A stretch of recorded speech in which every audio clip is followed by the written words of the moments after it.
You wake to the faint warmth of dawn spilling over the carved quartz pillow beneath your head. The surface remains cool, almost stubbornly so, despite the summer air pressing through the open lattice window. Your ear rests on stone that feels as if it has been waiting all night, holding onto the memory of a shaded courtyard. The coolness is not unfriendly, rather. It greets you like a patient servant, steady and unchanging. The carved lines under your cheek form shallow swirls, each worn smooth by countless nights. You trace them idly with the edge of your jaw. Quartz, they say, does not hold heat easily, which is why the pillow stays cold. The hardness, too, is deliberate. In ancient China, pillow masters believed that a firm rest beneath the head kept the spine aligned and the mind clear. This particular piece was cut from milky white stone flecked with faint shadows, quarried far from the city. Someone, perhaps a craftsman whose name has faded, chiseled these swirls to imitate drifting clouds. Beyond the pillow, the room is quiet in the manner of early morning. A faint scrape of broom bristles against tile, reaches you from the courtyard. You can almost taste the dust in the air, stirred by the sweeping. Somewhere a pot lid clicks into place, and steam sighs from a kettle. The air carries both warmth and scent. Boiled millet, a trace of ginger. You shift, and the pillow presses firmly against your temple. Historians agree that quartz pillows were among the prized possessions of the wealthy during the Tang and Song dynasties. They were not common, too costly for the average household, and often served as gifts marking important events. The pillow beneath you may have celebrated a wedding, or perhaps been part of a scholar's dowry. Scholars still debate whether such pillows were purely for sleep or sometimes used in meditation, the cool stone meant to sharpen focus. There is, of course, the matter of comfort. You imagine briefly some traveler from another land laying their head here for the first time, expecting softness, only to find unyielding stone. The reaction might be a polite wince, or perhaps a muttered word better left untranslated. Yet here, the hardness is familiar, almost trusted. You know exactly where to place your head, so the angle feels right, as though your bones and the quartz have reached a quiet agreement over time. A breeze slips in through the open lattice, carrying the faint perfume of garden soil still damp from last night's watering. You picture the plant's potted chrysanthemums with early buds, a few stalks of bamboo leaning toward the light. Outside, the pale sky has begun to take on a flush of peach. You close your eyes again, not to sleep, but to remain in this space a little longer. You think about how pillow masters once matched the choice of material to the sleeper's constitution. Stone for those who ran hot, bamboo for those who sweated easily, silk for those easily chilled. The quartz, cool and a little aloof, suits you just fine. In the courtyard, the broom falls silent. For a moment, there is only stillness, the kind that exists before voices begin, before the first market carts rattle past the outer wall. You let your cheek rest heavier on the carved cloud shapes, and in your mind, they seem to drift not in the sky, but in the quiet chamber of your thoughts. You rest your head on a bronze pillow, hearing the faint, steady rush of the river outside. It moves with the patience of something that has been flowing far longer than anyone can remember, pulling tiny fragments of mountain and forest toward the sea. The sound is low, almost a hum, and it blends with the soft ring of metal under your ear when you shift. The bronze is cooler than the air, though not as cold as stone. Its surface holds a faint sheen that catches the light spilling in through the paper window. You tilt your head, and a small reflection travels across the curve, like a wandering fish beneath water. Pillow masters once praised bronze for its durability and, in some cases, for its supposed ability to anchor the spirit during sleep. Whether that meant deep rest or simply an absence of wandering thoughts, no one seems entirely sure. Historians still argue whether these beliefs came from medical philosophy or from the prestige of owning such a costly object. The shape beneath you is less a flat block and more a shallow cradle for the skull. It narrows toward the neck and widens just enough at the edges to prevent sliding in the night. Along the sides, fine lines have been chased into the metal patterns of rippling waves, perhaps to echo the sound of the river. The engravings are shallow but precise, as if the craftsman intended them to be felt as much as seen. Somewhere beyond the wall, a boatman calls out to another, his voice quick and carrying. You picture them hauling ropes, wet hemp creaking, as they guide their craft toward the docks. The scent of the river arrives in short gusts. Mud, reeds, and the faint tang of water that has touched many shores. You think of the bronze itself, how it must have been smelted in a furnace fed with charcoal, poured into a clay mold, and left to cool slowly before being polished. This pillow is heavier than stone, though more forgiving to the touch. The weight feels deliberate, as if it might keep the sleeper from tossing restlessly. In some tales, travelers used such pillows in riverside inns, trusting that their heft would keep them in place even on unsteady bedding. There is an odd intimacy in lying on something that has outlasted the hands that made it. You can almost hear a ghost of hammer strokes, the rhythm of polishing cloth drawn across metal. If the bronze could speak, perhaps it would complain gently about the decades of heads that have pressed into it. Scholars, merchants, a tired poet staring at the ceiling until dawn. The river's hum deepens, perhaps from a passing barge. You feel the faintest tremor in the floor, not unpleasant, like a shared heartbeat between water and land. The bronze, too, seems to pick it up, giving a subtle vibration under your cheek. It makes you think of distant thunder, the kind that promises rain by evening, but never rushes. A shadow crosses the window frame, brief and silent. A heron, you imagine, gliding low toward the shallows. In the quiet, the pillow's cool curve becomes less an object and more a part of the stillness, a small rounded island in a sea of slow sounds. You let your breathing match the river's rhythm, and the bronze hum beneath your ear blends with the current until they feel like the same thing. Your cheek presses against glazed porcelain, so smooth that it almost refuses to keep your skin in place. The surface is cool and slightly glassy, the kind of cool that seems to come from its own quiet world rather than from the room. Light from the window slides across the glaze without sticking, as if the pillow cannot be bothered to grab hold of morning. You shift a little and feel the tiniest squeak of skin on glaze, polite, careful, a reminder to be still. They call porcelain a clever companion for summer nights. In the Song era, when kilns multiplied and artisans grew bold, ceramic pillows became common enough to show up in homes that were neither palaces nor hovels. This is the mainstream part the part museum labels agree on. Your pillow could be from a northern kiln that liked to coat earthen bodies with a pale slip and then paint quick vines in iron brown, or from a more refined place where the clay fires to a tight white and gives up these hard, high notes of coolness. Whatever its birthplace, it keeps its temper, even as the room warms. The form under your ear dips gently, a shallow trough meant to convince your skull to behave. The sides are straight, almost box-like, because a box is easy to stack and easy to glaze. Along the long face, someone painted peony scrolls with an unsteady confidence, bold lines, then thinner ones where the brush lifted for breath. You can feel the ghost of those lines under the glaze, not rough, but there, like a whisper trapped in glass.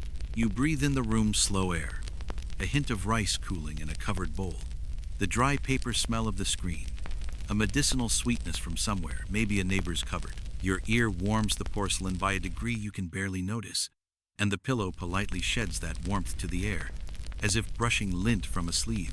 Pillow masters like to tell you that a hard support clarifies the mind. Clear mind, clear dreams, clear mornings. You do not argue. The flat tone of the porcelain seems to encourage flat thoughts, steady, level, quietly, useful. Historians still argue whether these claims came from medical theory about balancing heat and moisture, or from the everyday logic that hard objects simply last longer and keep their shape. Either way, the effect is simple. Your neck straightens, your face relaxes, and the pillow does not collapse or sulk. There is a small quirk here that makes you smile against the glaze. Some pillows were made in the shape of children, plump, sleeping toddlers, cheek to arm, hollow inside, the flat of their backs becoming the place for your head. This is not one of those, but you've seen one before, and the idea has stayed with you. You rest on a sleeping child to secure sleep for your own house. Charming, odd, and possibly effective, if only because the mind likes symbols that behave themselves. Others came shaped like animals, tigers for protection, fish for abundance. Porcelain is, among other things, a surface for wishes. You turn your head slightly, and the painted peonies tilt with you. The glaze keeps them fresh in a way that cloth never could. Cloth fades, stains, sags. Porcelain forgives fewer things but ages more gracefully. A shallow chip on the corner shows a warm biscuit color beneath the white skin, evidence of clay, fire, and the moment when someone was less careful than they meant to be. The corner is smooth now. Time takes edges down without asking. Outside, feet pad across the courtyard with the soft slap of straw sandals. A low conversation passes like a cloud. You imagine a kiln yard somewhere, piles of wood or coal, men with long poles pulling saggers from the heat, the white glow sinking to dull red as air meets fire. The pillow you are using survived that brightness without cracking. It remembers perhaps the crackling song of cooling glaze, the small noises things make when they go from more than themselves back to themselves. The pillow's small hollow makes a tiny echo when you tap it with a fingernail. You do this once, almost absently, and the sound is clean. Not musical, exactly, but not dull either. You settle again and let the coolness spread a little under your cheekbone. Porcelain has a way of persuading your skin to be reasonable. No fussing, no sticking, just cooperation. A reasonable claim travels with these pillows. They help preserve elaborate hair. You do not wear anything elaborate this morning, but you can imagine the value. No crushed pins, no wilted loops. The hardness keeps everything where it was left the night before. Practical vanity disguises itself as philosophy. No one minds. Scholars still argue whether many porcelain pillows ever saw nightly use or were made as burial goods. Gifts to the quiet world where nothing presses hard except time. Enough of them look well-handled, edges worn, glaze dulled in the favorite spot, that the argument does not end. You accept the uncertainty the way you accept light fog on the river. Present, mildly decorative, not blocking your way. You breathe out and feel your breath wash back from the glaze. Porcelain gives nothing for your face to grip, so the resting becomes intentional. You place your head rather than collapse onto it. This is not softness, it is cooperation. The pillow brings coolness and shape. You bring stillness. Between the two of you, sleep becomes a tidy arrangement. You let your thoughts list ordinary things. A cup set to dry upside down, a string on a door latch, a sprig of mint someone rooted in a chipped bowl, the faint grit that always hides in a windowsill no matter how often it's wiped. The porcelain listens without response. It does not absorb your warmth, your worry, or the day's plans. It holds its surface and waits for your neck to agree with it. If you open your eyes, you can catch your reflection in the glaze, distorted, very faint, like a face glimpsed in deep water. You close them again and keep the faint image without the effort of sight. Out in the hall, a hinge complains softly, then yields. The house settles its joints. The pillow does not settle. It has already arrived. A small draft sneaks along the floor and finds the underside of the porcelain, cool meeting cool. You feel the result as two silences touching the silence of the object and the silence of the air. If clarity were a texture, it would be this: level, clean, unvarnished. The day can begin whenever it likes. The porcelain will not hurry it. You press your ear once more to the smoothness, hear nothing from the pillow itself, and decide that is the finest feature of all. The best companions in sleep make no demands, leave no imprint, and wait without comment. You think the pillow masters would nod at that, then correct your posture by a finger's width, because improvement is a hobby that never sleeps. You turn and feel jade's faint chill against your temple. It is not the sharp cold of ice or metal, but the slower, deeper coolness of stone that has been resting in shade for centuries. The jade yields nothing under your weight, but in the firmness there is a kind of welcome, as if it knows the shape of a head and agrees to hold it.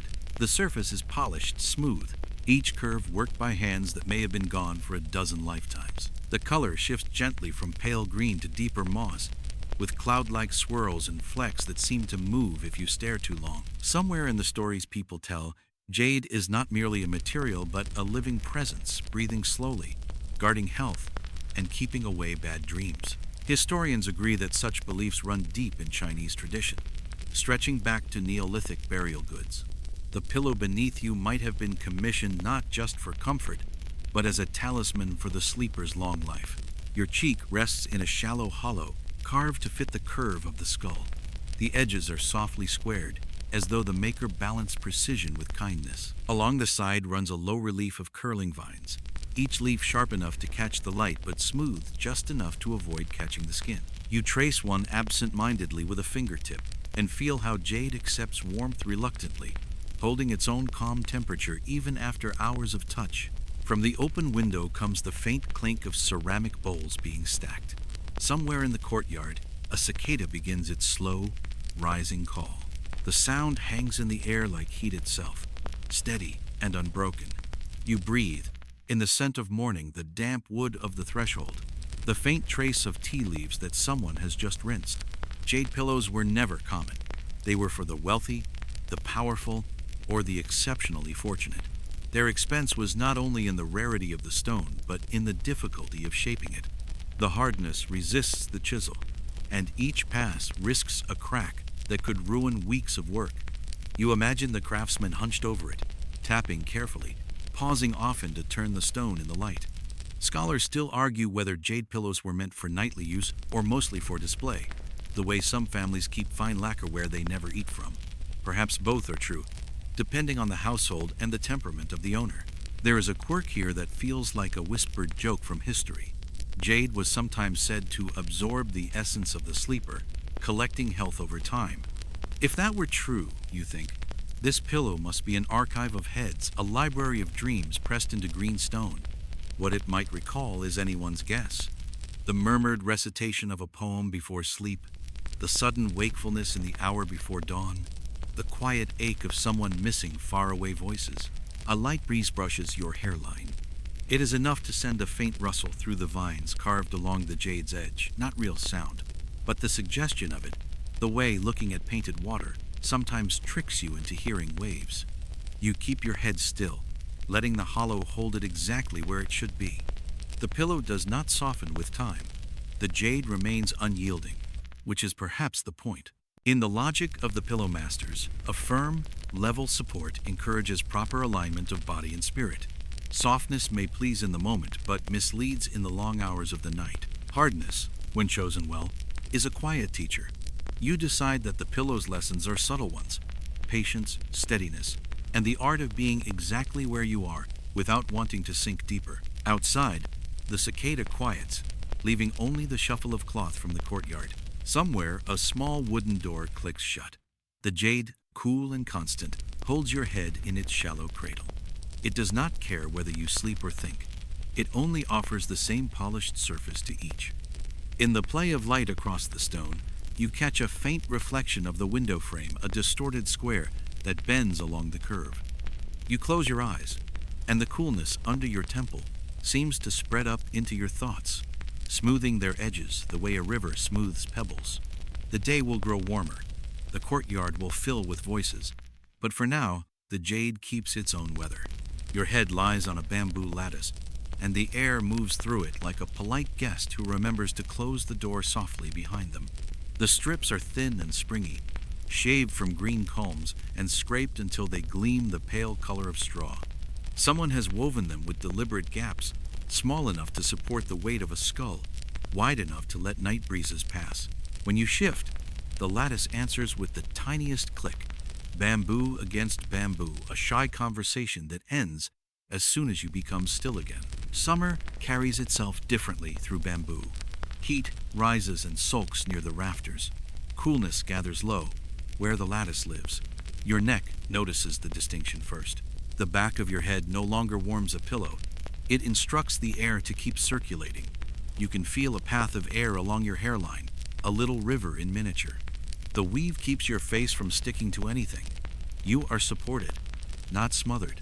In many households, especially in warmer regions and the long summers of the Song and later dynasties, bamboo appeared wherever bodies met sleep.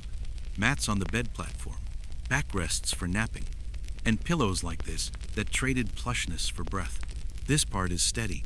Well-agreed fact: bamboo was common, quick to grow, easy to work, and kinder than cloth when the air went heavy and the evenings would not cool. A lacquered wood stand might raise the lattice a finger's width above the bed surface, so air could slip up from below. The elevation is small, but your skin appreciates small things. The maker of your pillow split the comb lengthwise, pared each strip until the pith was gone, then threaded the pieces through holes in a pair of side rails. The ends are tucked and bound with plant fiber. You run a fingertip along one strip and find a place where a node once was a faint bump, sanded but still a memory of the plant's joints. Bamboo remembers being upright even when it is lying down. You inhale the clean, dry scent of it, light, almost sweet, with a hint of the shed where it was stored. Nearby, a curtain stirs and then rests. Somewhere beyond the wall, a wooden bucket is lowered into a well. Rope rasps softly against the lip. In the courtyard, a pigeon offers its husky mutter, as if commenting on the heat. You keep still, and the lattice keeps offering air between its ribs. Pillow masters like to say that summer sleep should be cool and spare, the head held as if between reeds by a riverbank. A firm support encourages the neck to remain straight. A breathing surface discourages sweat from pooling where thoughts are meant to settle.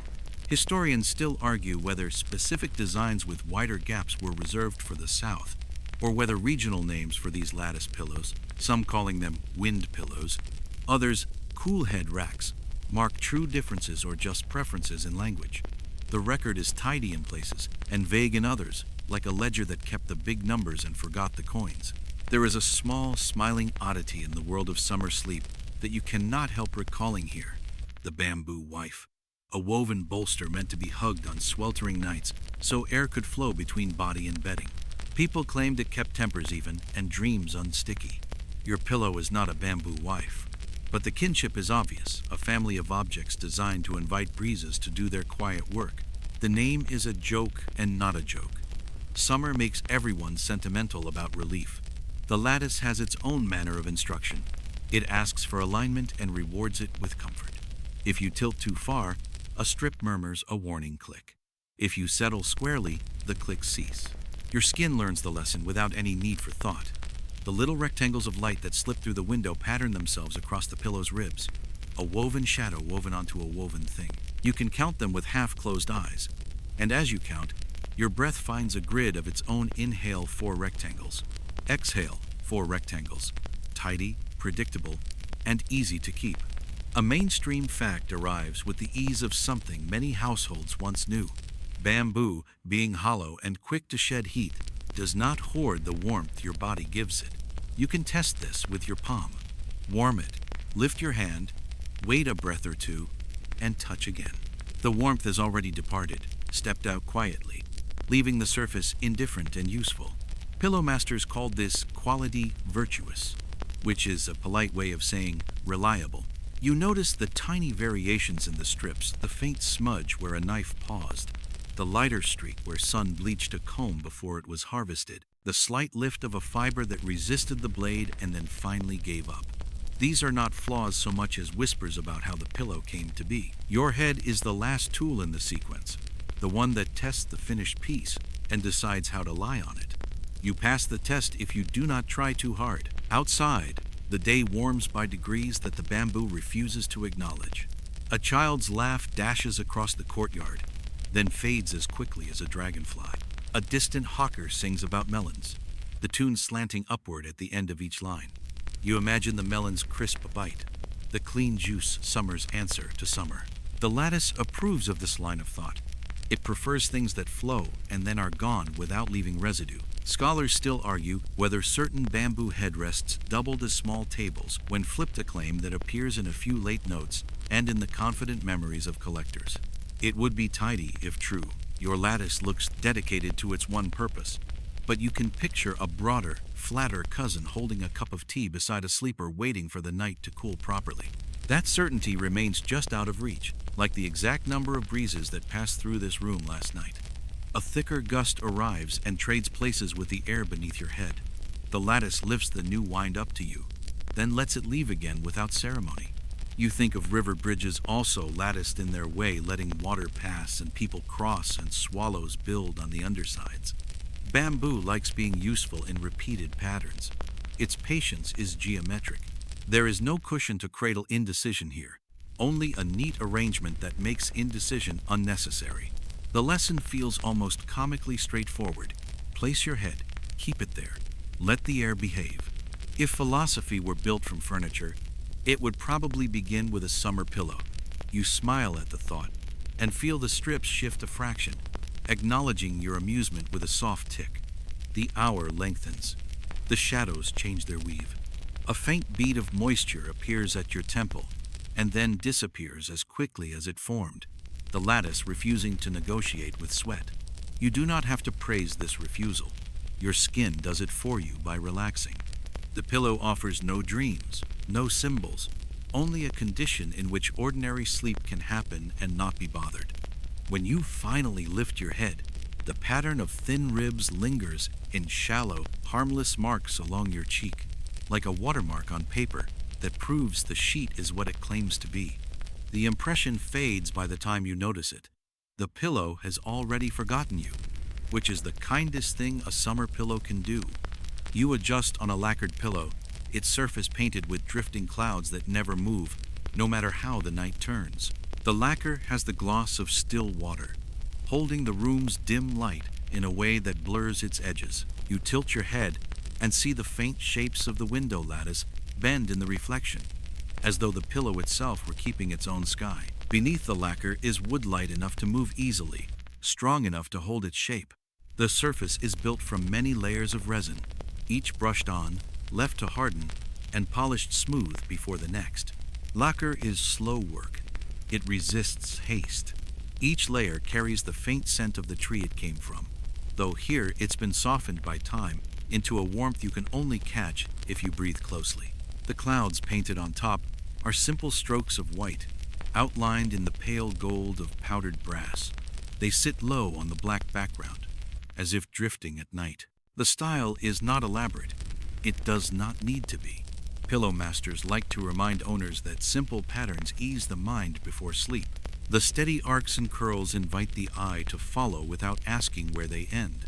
Your cheek finds the slightest give in the surface, not softness, but the faint elasticity of many lacquer layers over firm wood. The pillow feels warmer than stone or porcelain, but it holds that warmth without complaint, like a kettle that has been set aside yet still hums faintly inside. Lacquered pillows belonged often to people who valued refinement over rarity. They were practical in damp seasons. The resin sheds moisture and keeps insects from making their way in. A mainstream fact: in certain regions, especially in the Ming and Qing eras, lacquered wood was favored for bed furniture in the rainy months. You imagine this piece placed neatly at the head of a low wooden platform, its clouds facing upward whether anyone lay there or not. Outside the window, a light drizzle begins, the kind that blurs the edges of rooftops. The sound is soft but insistent, tapping gently on tile and leaf. You feel the pillow grow fractionally cooler as the air shifts. The lacquer's smoothness seems to carry that change without fuss. Historians still argue whether the painted designs on lacquer pillows held specific symbolic meaning or were simply the craftsman's choice. Clouds, after all, are useful in art. They stand for travel, for freedom, for auspicious change. Or they might simply be clouds, the way rain is sometimes just rain. The lack of certainty suits you. It lets the image be whatever the night needs. There is a small quirk to lacquered furniture that you recall as you lie still. Under candlelight, the surface sometimes reflects the flame twice, once sharp and once faint. The second image hidden slightly under the first, like a secret echo. You turn your head just enough to catch it now. A tiny pale reflection of the paper lantern on the table, steady in the dark field of lacquer. It makes you think of a boat's lantern seen from far down a river there, but not needing to announce itself. You can feel the craft in the edges, where the lacquer curves down to meet the wood side. The join is seamless. Your fingers find no ridge. The painted clouds end just before the curve, a quiet border that keeps them floating in their own space. You imagine the craftsman turning the pillow slowly on a low bench, brush in hand, watching the wet paint sink into the black surface until it settled in place. In the corner of the room, the drip of rain from a roof edge begins to keep time. It marks the moments without hurrying them. Your breathing falls into its rhythm, and the pillow's steady firmness keeps your head aligned without any need to adjust. A fringe fact clings to this type of pillow.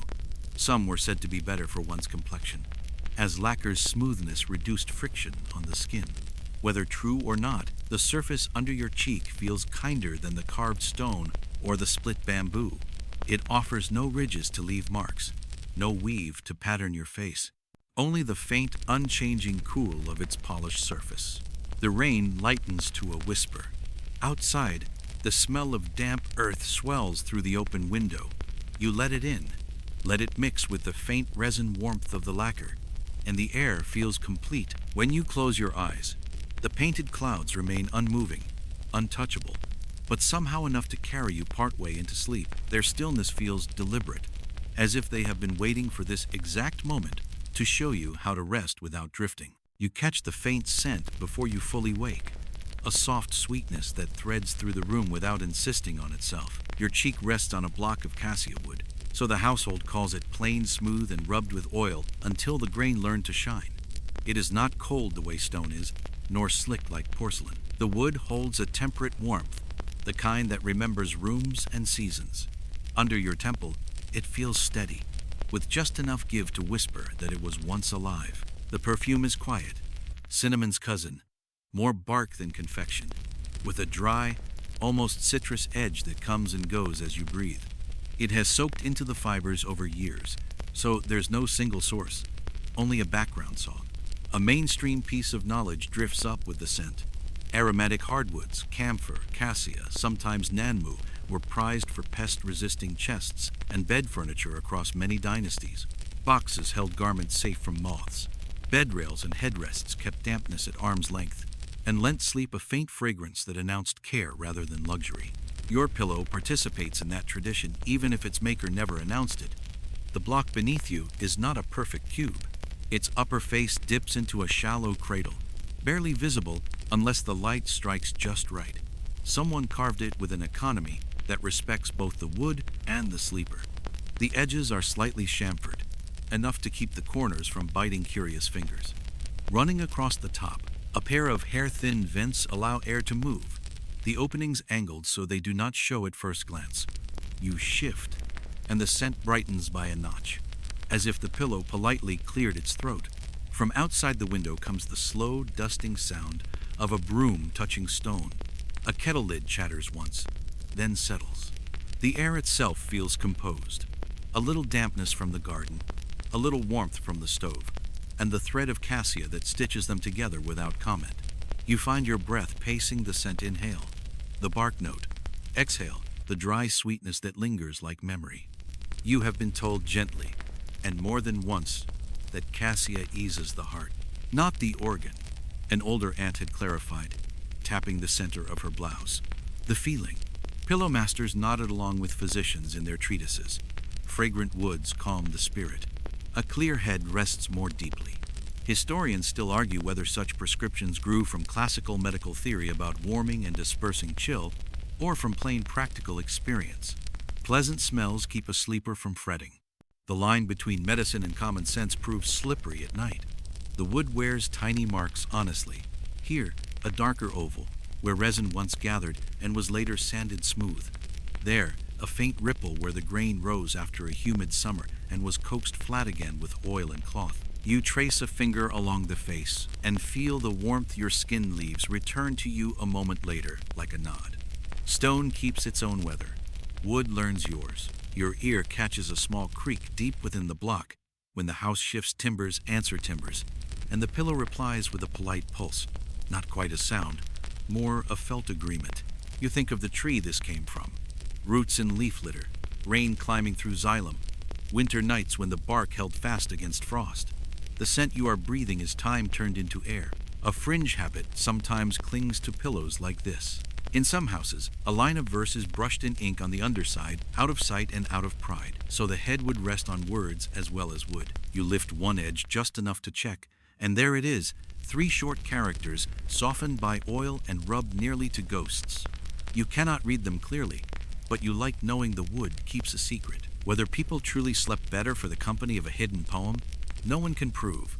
It feels true the way cool water feels wet. Not all cassia pillows are what they claim. The name is generous, and names are often aspirational. Some were camphor, their sharper scent tamed by years. Others were ordinary hardwoods rubbed with spice water, or packed temporarily with herb sachets in a drawer. The perfume adopted like a borrowed coat. Scholars still argue whether references in household notes to cassia headrests meant the species of the timber or simply the odor expected of refined bedding. The uncertainty bothers lists and pleases bedrooms. You sleep just as well either way. You roll a half inch and discover the pillow's tiny slope hardly there, but enough to bring your neck into alignment. The design offers a lesson without scolding, a proper line from ear to shoulder, a face slightly tipped so the breath can wander and return.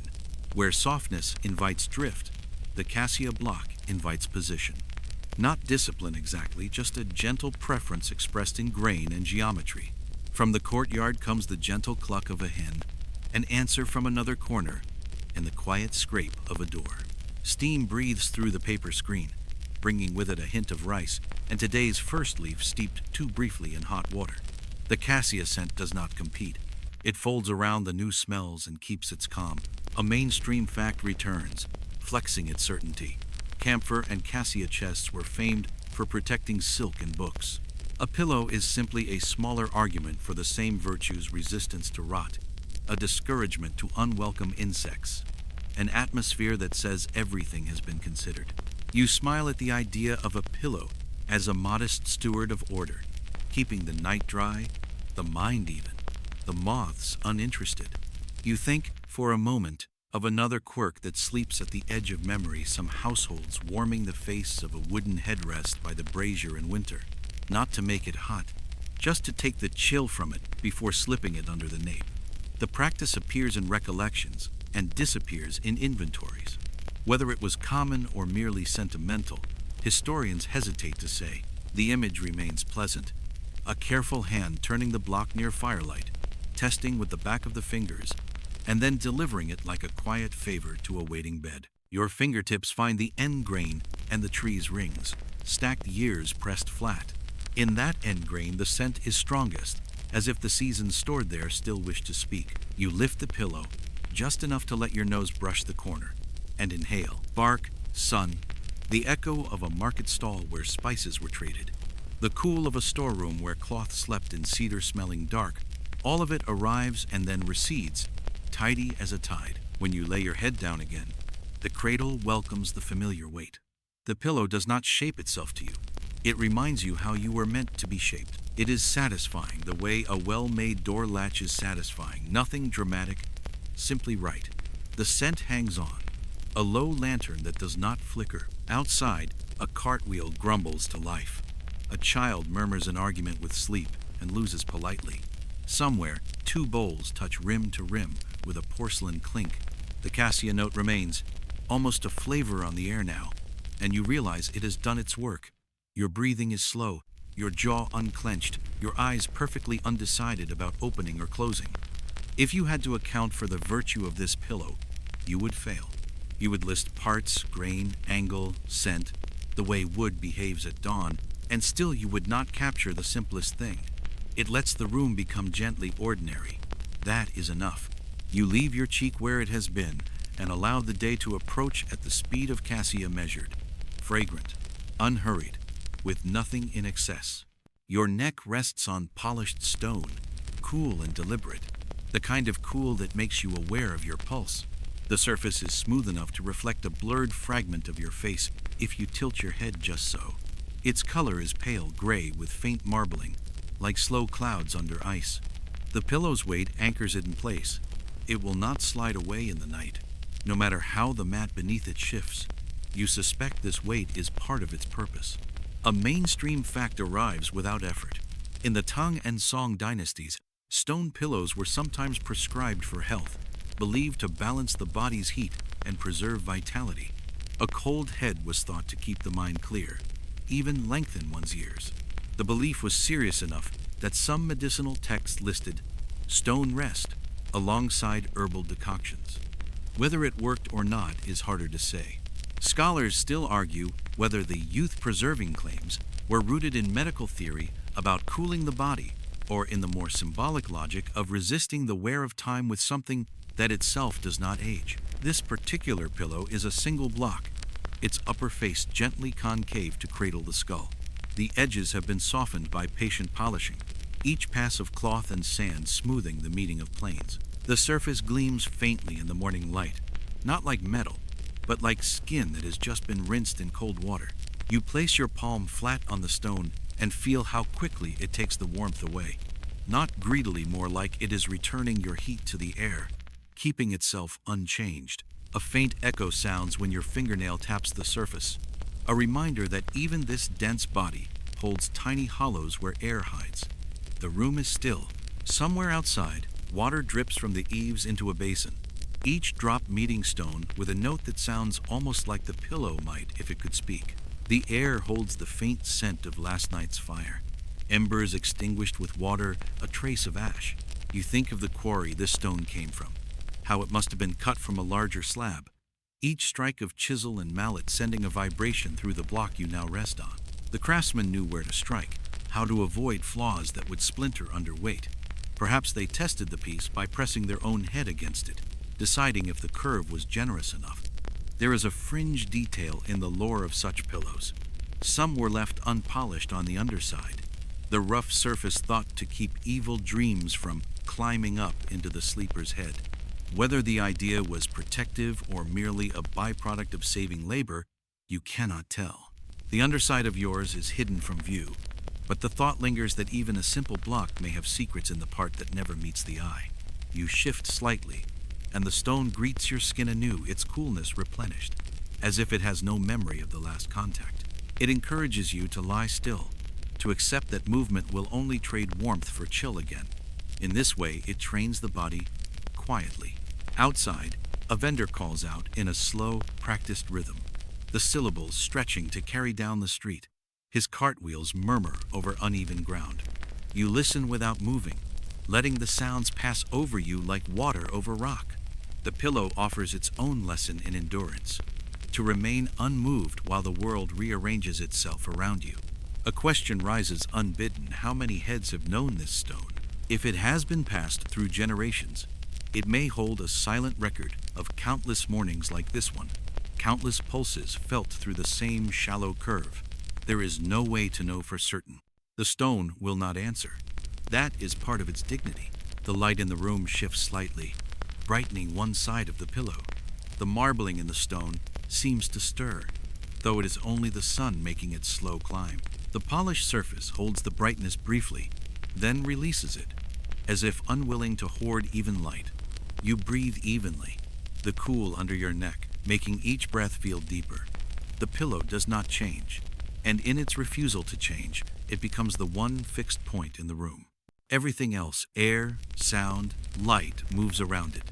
You keep your head still and allow yourself to be part of that stillness. When at last you close your eyes, the stone offers nothing more and nothing less than its quiet, unwavering surface.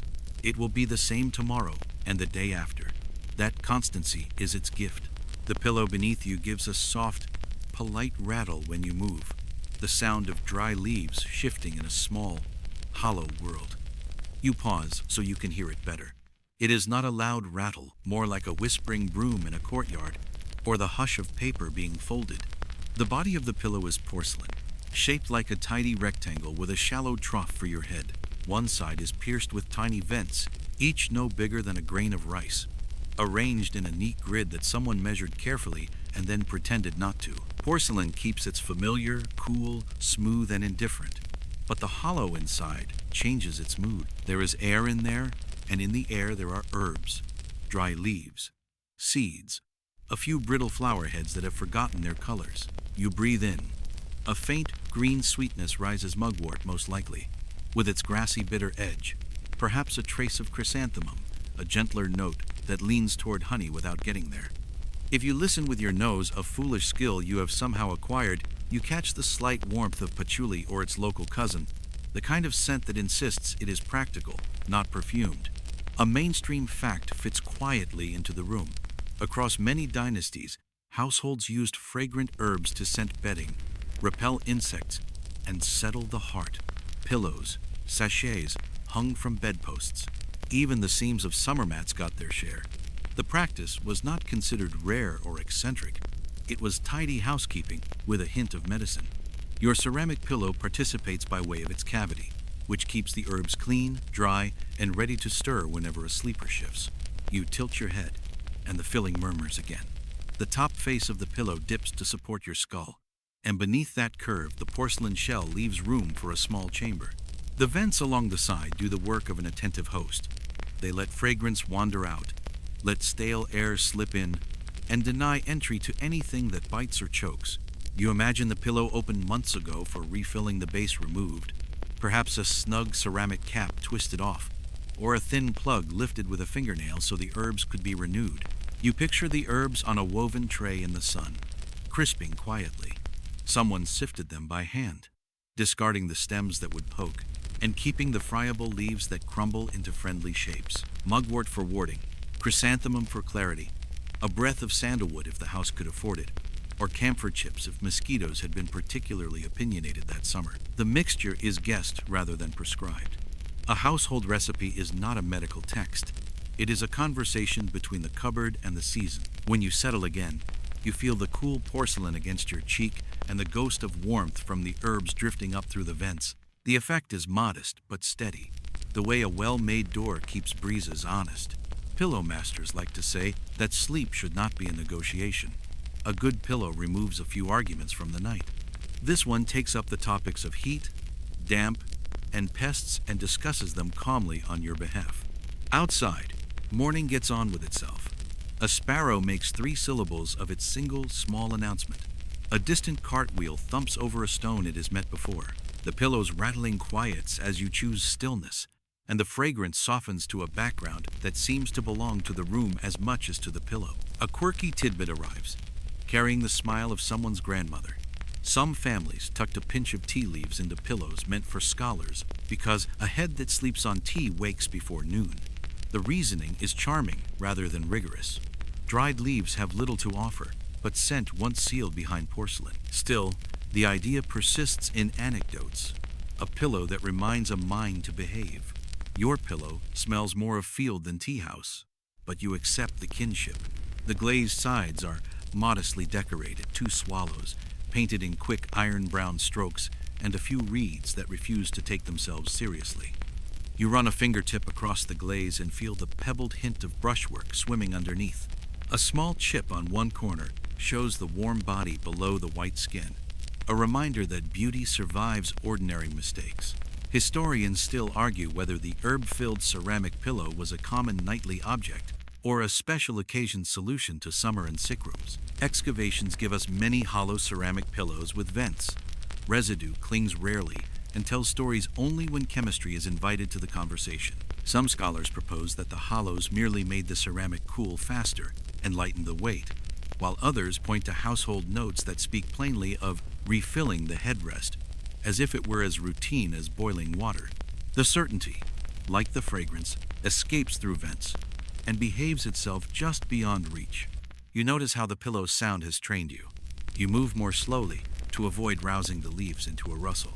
It is not that the noise would annoy you, it would not. But stillness suits the design better, and design has gentle ways of persuading behavior. On a soft cushion, one tosses. On a ceramic headrest with herbs, one reclines like a thoughtful person who has already put their thoughts away. There is a practical elegance to the herb chamber. If the season has turned damp, the herbs drink a little of the air before giving it back scented and drier. If insects have considered a visit, the perfumes at the vents make their case for declining. If dreams have been fussy, the mild, green breath suggests they tidy themselves. No miracle, just well-managed details. You think about how the herbs came to live in porcelain. A potter at the kiln shaped the body from clay, leaving room inside and piercing the vents while the walls were leather hard. After glaze and fire, the shell returned to the household, and another pair of hands, the household's keeper of dry things, made it useful. Sleep, in this case, is a collaboration between flame and leaf. Your ear warms the glaze a little and then gives up. Porcelain is firm in its neutrality. The fragrance opens slightly as your breath passes the vents. You pick out layers, mugwort's leafy hum, chrysanthemum's clean straw whisper, a cedarish echo that could be camphor, or just a proud chip of a chest that stored the herbs last winter. The mix is unshowy and unconfused, the opposite of a market stall yelling about itself. A memory you don't own flickers by. Someone tapping a pillow gently before setting it down, listening for the right kind of music inside. Too much rattle means too many stems. Too Too little means the herbs will peck and sulk. The ideal sound is what you are hearing now, which is almost none at all unless you look for it. Mainstream knowledge returns in a tidy sentence.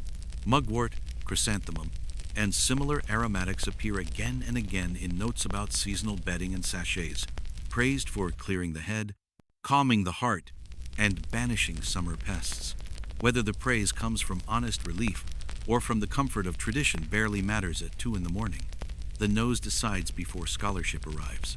You close your eyes and let the fragrance mark slow intervals, like a pendulum you can't see. The porcelain asks nothing more than that you place your head and keep it where it belongs. The herbs ask nothing more than that air be allowed to come and go. Between them, they create a small, reasonable climate at the level of your cheek. If you had to explain the pleasure of this arrangement, you might say, the pillow is empty so it can be full, and full so it can be quiet. It holds leaves that no longer have branches, scent that no longer has flowers, a summer field that no longer has heat. You lie still, and the room helpfully becomes simpler. When you finally inhale a little deeper, the herb chamber answers with one last tidy shuffle, more felt than heard. The sound is exactly right for the hour. Not enough to wake anyone, just enough to prove that the world inside porcelain is doing its gentle work. You place your head on a ceramic lotus blossom, and the petals behave exactly as petals do not. They hold you up. The flower is not soft, not dewy, not the least bit tempted to fold.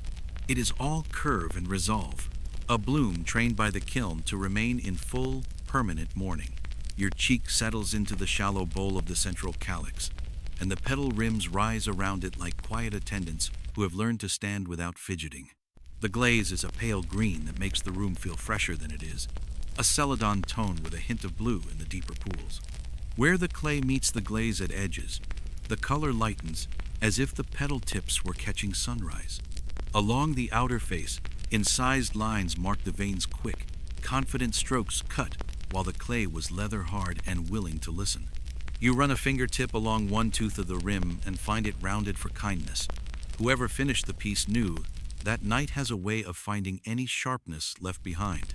Lotus designs drift everywhere in the household world you inhabit, on bowls and lampstands, on robe borders and window tracery. The meaning is not a puzzle. The lotus rises clean from muddy water. People like to borrow that promise for themselves. A mainstream fact settles easily here. Archaeological finds and museum collections show many Song and Jin-era ceramic headrests, shaped as lotus flowers or leaves, their symbolism pairing well with the bed as a site of renewal. The example beneath you might be from a northern kiln fond of bold carving and iron-painted outlines, or from a southern place that favored subtler modeling under pooled celadon. Either way, it performs the same useful contradiction, a flower designed to be hard. When you breathe, the glaze cools your exhale and gives it back as a tempered little breeze against your cheek. You turn the slightest degree. The concavity finds your skull exactly where it prefers to hold it, and the petals become borders you do not cross. This is a pillow that likes manners. It does not require them loudly. It simply designs away your excuses. The underside is hollow, a chamber left to lighten the weight and help the firing. If you tap it with a careful knuckle, it answers with a modest ceramic note, as if declaring itself awake, but not eager to leave bed. The foot ring is neatly trimmed. A faint spiral marks where the potter's hand steadied the piece on a wheel or turntable. You can almost see the process. A shaped body joined to a petaled rim, edges smoothed with a damp brush, lines incised with a sharp tool, then the whole bloom dipped or poured over with glaze that gathered in deeper leaf channels before the kiln sealed the arrangement. You imagine the kiln world for a moment, the saggers stacked like boxes within boxes, the stoking schedule, the patient waiting for the day when a peephole would reveal orange, then pale, then a cooling hush. The flower you are lying on has known temperatures hotter than any afternoon in this room will ever reach. No wonder it stays calm under a warm cheek. A breeze sneaks through the paper window and finds the petal rims. The light catches in small pools of brighter gloss, tiny lakes on a green plain. Your eye follows the incised veins, the way a fingertip might follow a path on a map. The paths go nowhere and everywhere. They are there to be followed, not to deliver you. A fringed tidbit flutters in, content to be charming rather than decisive. In some households, lotus pillows were placed with the flower-oriented upright toward the headboard in summer and inverted toward the foot in winter, with the belief that this little choreography encouraged the correct direction of nightly chi flow. Whether the practice was widespread or mostly the habit of a few enthusiastic aunts is anyone's guess. It survives in recollections that refuse to supply footnotes. You adopt the idea for the moment, turning your face slightly toward the window as if to align yourself with invisible currents. It is pleasant to have a reason, even if the reason is gently made up. The lotus's symbolism drifts further. Some say a lotus headrest keeps dreams pure. Others say it simply keeps hair arrangements from collapsing, which in the household hierarchy is purity of a more measurable kind. The two explanations do not fight. They rarely meet. The flower remains politely agnostic and continues to do its job.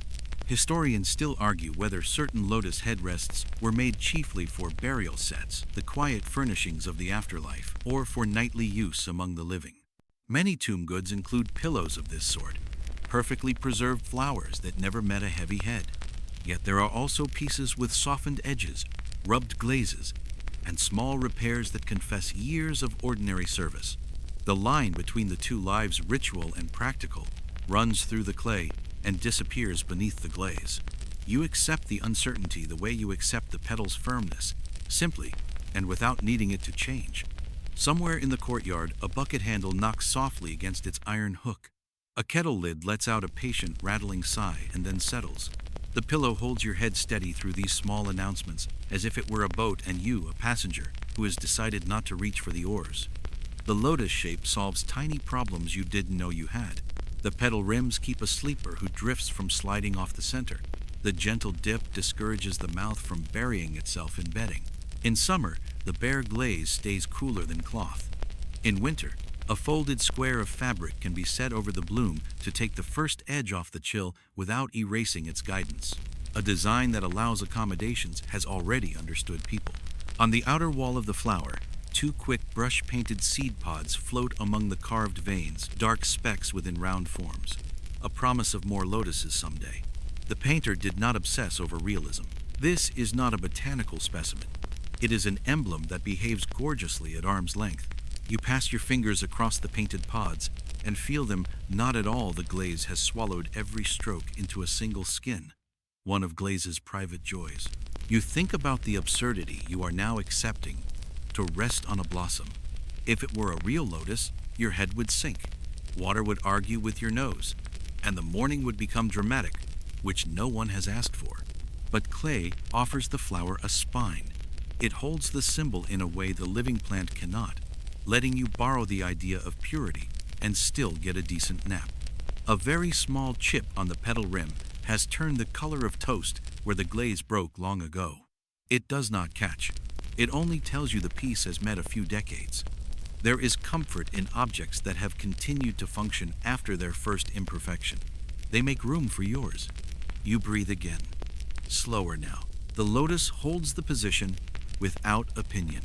Its concavity is not deep enough to trap you, only enough to persuade. Where a soft cushion would reward fidgeting with momentary indulgence, the lotus answers fidgeting with the same answer it gives everything else. A smooth, exact curve waiting for the correct angle of your skull. You adjust the width of a plum blossom. The persuasion succeeds. Another fact arrives with tidy clarity. Celadon glazes in certain southern kilns loved lotus shapes because the poolings in carved recesses created deeper, water-like greens. Shadow in water, some connoisseurs called it. You look at the darker lines between petals and agree.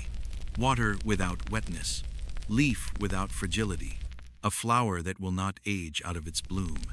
You consider, briefly, turning the pillow so a different set of petals frames your ear. You do not. You remain where you are, and the room accepts your decision by becoming slightly quieter. The lotus has taught you what it wanted to. Arrange your head as if you mean it, and the rest will behave.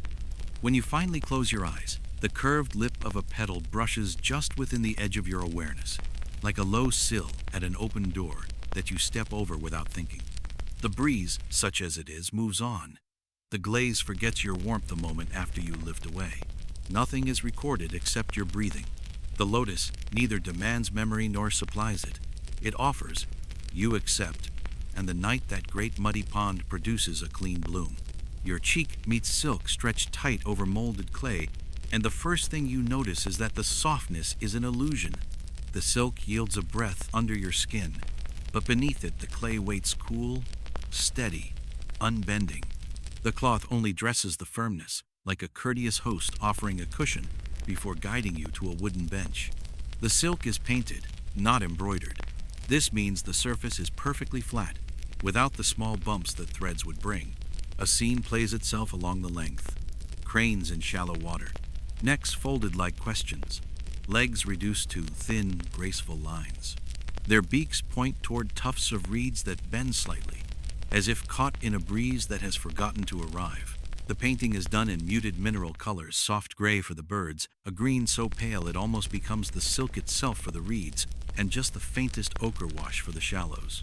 You imagine the painter hunched over the fabric while it was still stretched on a frame, holding a fine brush in one hand and steadying their own breath with the other. The clay beneath holds its own truth. It was molded to a gentle curve, a dip just deep enough for the head to find without thinking. The edges are low, squared off, and glazed on the underside to prevent the slow greed of damp air from eating away at the material. If you press down a little, you can feel the clay resist entirely, but the silk blurs the contact, making the firmness polite rather than abrupt. A mainstream fact rests comfortably here. In certain wealthy households during the Ming and Qing dynasties, it was not uncommon to dress ceramic or wooden headrests with removable fabric covers painted or embroidered for appearance, replaced as they wore. This allowed a sleeper to enjoy the firmness and cooling qualities of the core, while giving the skin a less abrupt greeting. Such covers could be seasonal, heavier, and padded for winter, thin silk for summer. The one beneath you now is clearly a summer face, meant to whisper against the skin rather than warm it. You breathe in and catch the faint, powdery scent of the silk itself, less a perfume than the memory of a cedar chest. Beneath that is the faint, mineral neutrality of clay that has been fired, cooled, and kept dry for years. The two scents do not mingle much. They coexist as silk and clay do in form, each minding its own manners. Somewhere outside, a rooster calls, not urgent, just marking the hour as it sees fit. The air is soft with the first warmth of morning, and the pillow does not keep it away. The weave of the silk lets breath and heat pass. You shift slightly, and the fabric pulls a fraction over the clay, making a sound like a page being turned slowly. There's a quirk in these painted silk covers. The design often carries some quiet message to the sleeper. Cranes are an old emblem of longevity, but also of peaceful retirement, of removing oneself from crowded affairs. Reeds bowing in still water might suggest flexibility without surrender. Whether the message is deliberate or just the painter's preference is hard to prove. Historians still argue whether the inclusion of such motifs was an intentional moral nudge or simply decoration drawn from the same set of pleasing subjects that filled scrolls and fans. The clay core is heavier than it appears. When you press lightly with your palm, the firmness travels straight up your arm, as if the pillow were grounded somewhere deeper than the bed platform. Clay holds temperature well. In this case, it holds coolness. The silk tempers the first touch, but after a few minutes you still feel the slow pull of heat from your cheek into the heart of the piece. This is not theft. It's an exchange the pillow seems willing to make indefinitely. You picture the pillow stripped of its cover, a bare ceramic form, probably plain except for a clear glaze or a faint wash. The silk transforms it from a tool into a stage. Without the cover, it would simply be what it is. With the cover, it becomes a scene to fall asleep inside. The fact that the cranes and reeds will fade eventually is part of the arrangement. The core remains. The cover can be remade. Permanence wears a removable skin. The light from the window moves slowly across the silk. Where it hits the painted reeds, the green deepens by a shade. The cranes stay pale and aloof. Your eye follows their line until it disappears under your jaw. The scene will not complete itself until you move, but the pillow seems to prefer it this way. A small practical note drifts in from memory. Such covers could be lifted away and laundered separately, sparing the pillow from the hazards of washing. In humid summers, they might be aired at dawn, catching the cool hour before the day thickened. You imagine this one hung over a bamboo rail, its cranes looking briefly like they've landed on a horizontal shore. Scholars sometimes mention that a painted cover allowed a family to keep a display pillow in the bedchamber, an object of some elegance that could still be used without fear of wear to the art beneath the head. The clay was utilitarian, but the silk was conversation. Guests might notice the painting in passing, perhaps ask who painted it, and the owner could smile and say, "An old friend," or "the work of a cousin." The truth, as always, mattered less than the invitation to imagine. You press your cheek a little more firmly into the dip. The clay answers with the same steady shape it has offered since the day it left the kiln. The silk adjusts slightly, giving a fraction here, tightening a fraction there. You sense the invisible stitches along the edges, holding it taut without wrinkles. The pillow does not move, only you do. From outside, a pot lid clicks, and the smell of steaming millet tries to enter the room. The silk keeps its own scent, ignoring the kitchen. The clay keeps its cool, ignoring the sun. You keep your place, ignoring the impulse to rise. The cranes on the pillow are still, but the reeds lean just enough to suggest they are listening for something. A wind, a footstep, a change. You are listening too, though perhaps for nothing in particular. That seems to be the agreement here. Be still. Notice what you like. Let the rest drift. You shift slightly, aware of the faint weight beneath your ear. That is not the clay, not the silk, but something tucked inside. The pillow is heavier on one end, and when you listen properly, listen. With the ear that is touching it, you hear nothing. Still, you know it's there. A hollow space inside the clay. A quiet compartment made not for herbs or air, but for paper. The pillow's body is a curved rectangle of fired earthenware, glazed in a pale cream that has mellowed with years into the color of old parchment. Along one side, under the glaze, runs a discreet seam line, so fine you could miss it if you weren't searching. At the back, hidden where the head never rests, there's a small opening sealed with a clay plug. You imagine someone once twisting that plug out, rolling a narrow strip of paper tight enough to slide inside, and then closing it up again as if nothing had happened. A mainstream fact fits comfortably into this thought. Archaeological finds from the Song and later periods include ceramic pillows with hidden chambers, some empty, some holding small scrolls or folded paper charms. These could be prayers for health, talismans against nightmares, or even personal letters. The chambers were often sealed before firing, meaning their contents were never meant to be retrieved in life. Sometimes they were purely symbolic. Sometimes they were practical hiding places. You lay still, your head angled just enough to feel where the hollow might be. The glaze is perfectly smooth, but in your mind you can trace the inner contour, a narrow cavity following the curve of the pillow's length. Whether it holds anything now, you can't say. The pillow is not inclined to tell you. A breeze nudges the paper screen in the window, and a square of sunlight falls across the glaze. In the brighter light, faint speckles appear in the surface, iron spots from the clay body showing through the thin glaze. They look like stars in pale fog. You imagine a strip of writing inside, words no one has read for centuries, lying in their own darkness. Surrounded by cool ceramic, there is a fringe tidbit about such hidden compartments. Some households were said to tuck in a few coins alongside the note, a quiet insurance against sudden travel in the afterlife.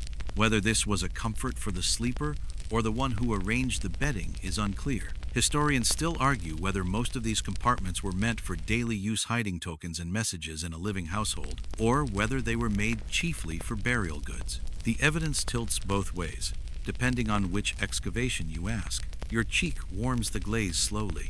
You imagine the sensation traveling inward, touching whatever might be inside. If there is paper, it is brittle now, ink faded to a ghost. If there is a talisman, its characters have been sleeping longer than anyone alive has been awake. The thought is oddly comforting. You share the night with something that has its own separate dreams. You turn your head the slightest bit and let your fingertips rest on the far edge, near where the plug might be. It's flush with the glaze, unbroken. Whoever sealed it last did so with care, blending the join until it became a mere rumor in the surface. Outside, a faint murmur of conversation drifts up from the street. a vendor calls the syllables rounded by distance. The pillow's hidden cargo remains silent, like a third participant in your rest, neither entirely present nor entirely absent. You think about the choice to keep words so close to the head. A letter hidden in a drawer might be safe, but a letter hidden inside a pillow shares every breath, every hour of sleep. It's an intimacy of storage, if not of the message itself. Perhaps the sleeper knew the words by heart and needed no access. Perhaps the act of sealing them away was the point. There's an elegance to the way the compartment is disguised. It doesn't advertise itself, doesn't rely on a lock, just on being overlooked. You suspect that if you didn't know to look, you'd lie here 100 nights without suspecting anything but clay. The light moves across the glaze and slides off. The pillow keeps its secrets. You keep yours. Between you lies a narrow, silent space, empty or full, or both, that has learned how to last. The hard pillow bears tiny tiger carvings, their stripes cut deep enough for your fingertips to find in the dark.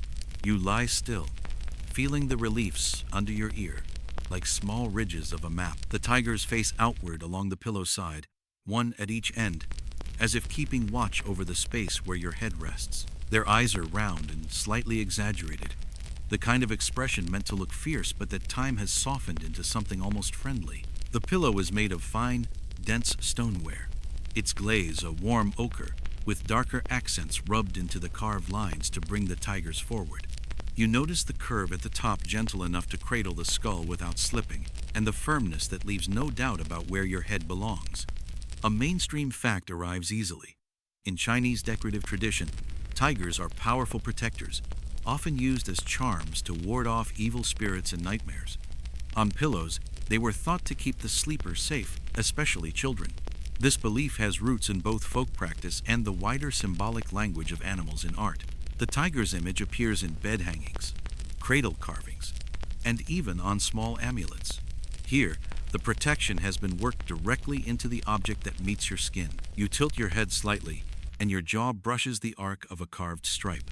The line is clean but worn. Decades of hands and cloth have gentled its edge. The tiger's body is stylized, tail curling under its haunch, paws folded as if ready to spring. The glaze pools in the deeper cuts, making shadows even in soft light. From outside the window comes the rustle of a broom in dry leaves. Somewhere, a child's voice lifts briefly, then falls into the murmur of a woman answering. The tigers do not react. Their job is to remain exactly as they are, all the time. You imagine them in the dark hours, silent but awake, keeping their post while the house breathes slowly around them. A fringed tidbit flickers through your mind. Some pillows with protective animal carvings were given as gifts for a child's first pillow, marking the point when they moved from a cradle to their own sleeping place. Whether your pillow was once such a gift, you can't know. There are no inscriptions, no dates, only the animals themselves, their backs forming the walls that hold your head. Historians still argue whether such motifs were meant more for symbolic protection or for decoration to please the household's eye. Some point to the consistency of tiger imagery in protective contexts. Others note that the animals often appear in purely ornamental settings as well. In the absence of certainty, you take the simpler view. The carvings are here to be seen, touched, and quietly trusted. The glaze has thinned on the highest points, the top of the tiger's ear, the curve of its back revealing the paler clay beneath. These exposed spots feel smoother than the glazed areas, polished by the years rather than by design. You run your fingers along the tiger's flank and find that the sensation is as steadying as the firmness under your neck. The underside of the pillow is unglazed, a rougher clay that grips the bedding and keeps the piece from sliding. You imagine the potter shaping the block, carving the tigers while the clay was leather hard, then brushing slip and glaze in careful stages. Perhaps they added the darker accents after the first firing, a technique to give depth without overcomplicating the form. In the slant of morning light, the tigers seem to watch the corners of the room, their eyes fixed just past the space where walls meet floor. You take comfort in the idea that they are not watching you directly. Their concern is with the edges, the thresholds, the places where one might enter uninvited. You close your eyes and let your ear rest fully against the carved flank of the nearer tiger. The firmness is complete. The carving adds only a suggestion of texture, The animal's form stays clear in your mind even without sight, as if the touch has made its own drawing somewhere in memory. If there is any magic in the design, it works without spectacle. You feel no sudden shift, no pulse of warding power, only the steady, unchanged presence of the pillow under your head, the guardians pressed into its sides. This is how most real protections work, by being there every night until you forget to wonder what they are keeping away. A faint breeze moves through the open window, stirring the smell of dry leaves into the room. The tigers, of course, remain still. The pillow does not grow warmer under you. It gives back exactly what you place on it. When you lift your head briefly, you can see the pair in profile mirrored on each side, as if they've been in conversation for a very long time, too low for anyone to overhear. You lie back, and they resume their post without acknowledgement.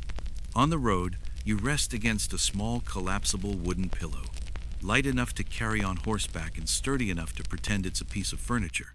It arrives folded into itself like a shy cricket, two side pieces hinge to a central spar, a shallow cradle along the top, and a neat peg that locks the whole contraption into the correct angle. Unfolded, it becomes a narrow bridge for the back of your skull. Folded, it becomes a tidy bundle that slips into a saddlebag between a rolled mat and a packet of dried pears.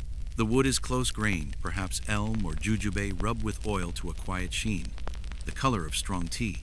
At each hinge you can feel the tiny plates of dark metal set flush with the surface, burnished by hands that have opened and closed this mechanism more times than anyone bothered to count. The top cradle is a shallow curve, just enough to keep a traveler's head from sliding while the mind floats between cities. You lie back on the inn's platform bed and feel the object do its simple geography. A span from ear to ear, a shallow valley for the nape. Travel has a smell. Tonight it's dust milled fine by wheels on dry road, a trace of horse, the faint vinegar that clings to pickled vegetables. The inn room carries its own inventory.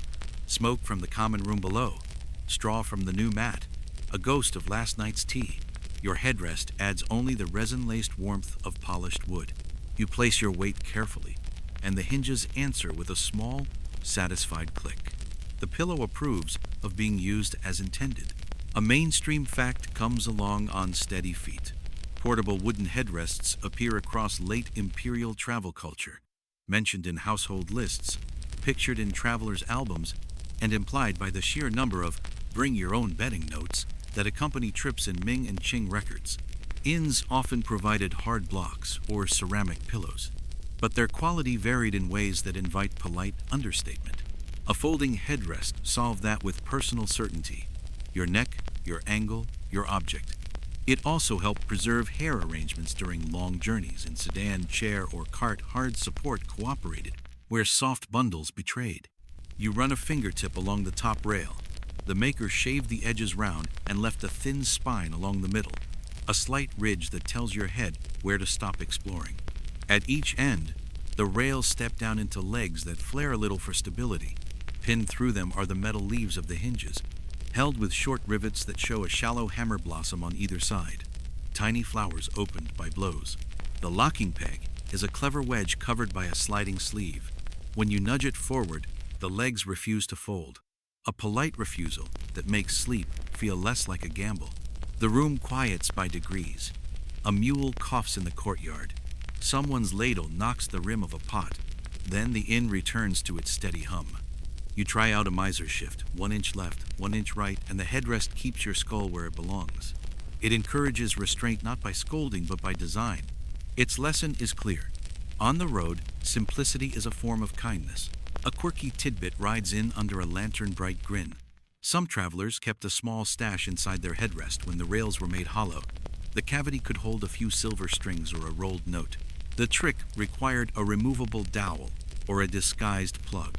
It turns up in collectors' tales and in 1 or 2 smug anecdotes about outwitting thieves. Whether this was common practice or just the brag of the lucky is hard to say. You tap the side of yours and hear only wood's even answer. If there is a hollow, it is either empty or very discreet. You pick up the headrest and turn it in your hands. The underside shows faint grooves where the leg ends have met floors of various tempers. Slick plank, rough brick, packed clay. The feet are slightly beveled to grip without biting. At one corner, someone carved two small characters, the owner's name or an abbreviation of it, then rubbed pigment into the cuts so the letters would darken with oil and time. It is a signature and an address label in one. People forget their pillows more often than they admit. You set it down again and let your head find the curve. The sensation is steadier than cloth, cooler than the room, warmer than the river air that leaks through the shutter. A traveler sleeps between temperatures. Too much day in the bones, too much road in the breath. Wood negotiates the middle, holding its own weather. Historians still argue whether folding headrests like this were standard equipment for officials on long circuits or mostly luxuries for those who could afford to carry a private bed in parts. Handbooks advise bringing bedding. Portraits show portable items. Written orders, being practical, rarely list comfort. Some scholars point to regional craft traditions where folding pillows were produced in numbers. Others caution that surviving examples may overrepresent the fine end of the market. The debate rests, as you do, on an object built to stay quiet under pressure. You listen for the hinge's intent. Well-made hinges make promises by silence. Cheap ones squeak their anxieties. Yours offer nothing but a closed-mouthed confidence. If you lift your head a finger's width and let it fall again, the wood answers with a low, dry thrum, the sound of a box that has never been a box but thinks in that vocabulary. The inn's pillow, a glazed ceramic with an honest chip, sits ignored near the wall. You tried it earlier and found it acceptable in theory, less so in practice. It smelled faintly of last month's camphor and last week's guest. Your own headrest smells like your pack. Travel becomes bearable when a few objects insist on being yours. Another small quirk rides the rumor roads. Some folding headrests doubled, as little stands turn them upright, and they cradle a book or a scroll for reading in bed, or on a riverboat. You test the idea and find it plausible. The top rail becomes a prop, the legs a frame, the locking peg the promise that your text will not collapse onto your chest. It is the sort of feature a craftsman adds without writing it down, confident that the right owner will discover it on a slow afternoon. You imagine the maker in a lean shop near a city gate, shavings on the floor, a child sweeping in lazy loops, a strip of sunlight crawling across a bench. The hinges are bought from a smith who lives 3 doors down. The wood is seasoned under the eaves for a year and a winter. When the headrest is finished, the craftsman rubs it with oil until the grain deepens, and the scent rises, a small weather conjured from tree and hand. Outside, night pushes properly into the lane. You hear the slow scrape of a bar across the inn's front door. A dog shakes itself into a sigh. Your head finds the pillow's habit. The same place, the same angle, the same patient firmness. The predictability is a relief after a day of variables. Road conditions, inn prices, the temperament of a ferryman, the depth of a ford. The headrest, at least, keeps its logic.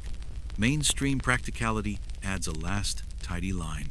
Travel gear that folds survives more journeys, and things that survive more journeys earn trust. The hinge is the promise of many beds. The peg is the treaty with gravity. The curve is the memory of every neck it has met and supported without comment.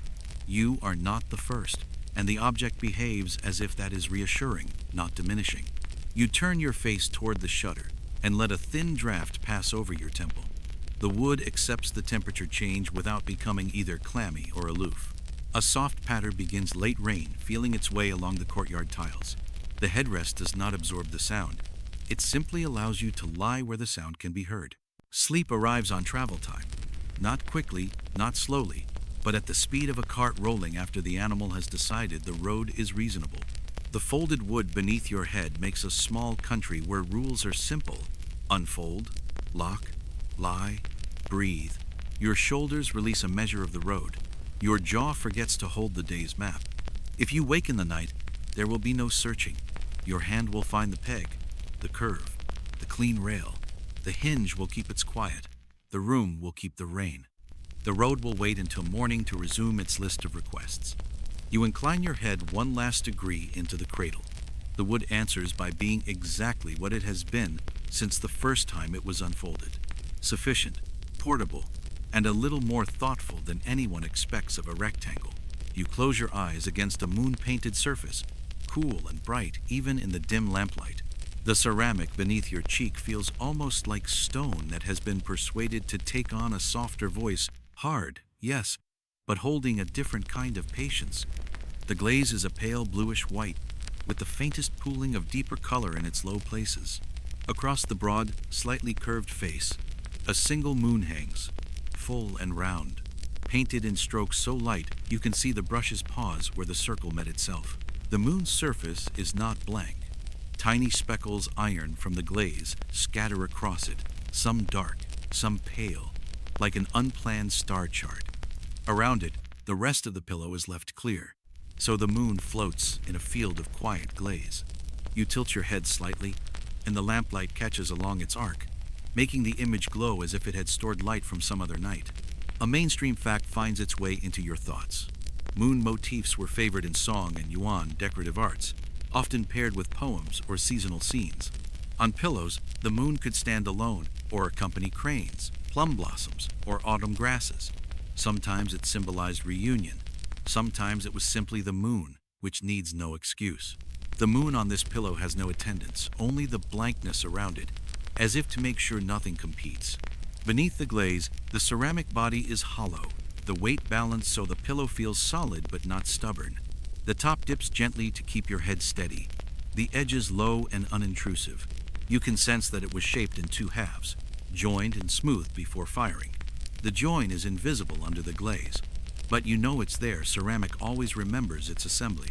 You breathe in and catch the faint, clean scent of a room that has been closed all afternoon.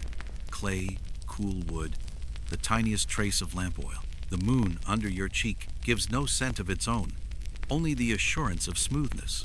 Somewhere outside, a dog offers a single bark into the stillness, then thinks better of it. A moment later, a breeze passes through the paper window, dimpling the moon's reflection in your lamplight. The painted form stays perfect, but the light that touches it shifts, a quiet proof that the night is still moving. A fringe tidbit floats in. Some ceramic moon pillows were inscribed on the back with short lines of poetry about night travel or longing for home. These inscriptions were invisible during use, but they lived there anyway, like a message the pillow kept to itself. Historians still argue whether such inscriptions were for the owner's eyes or for the potter's satisfaction alone. This one, you suspect, has none. The glaze curves evenly around the back, smooth and undecorated. The moon has no need for words.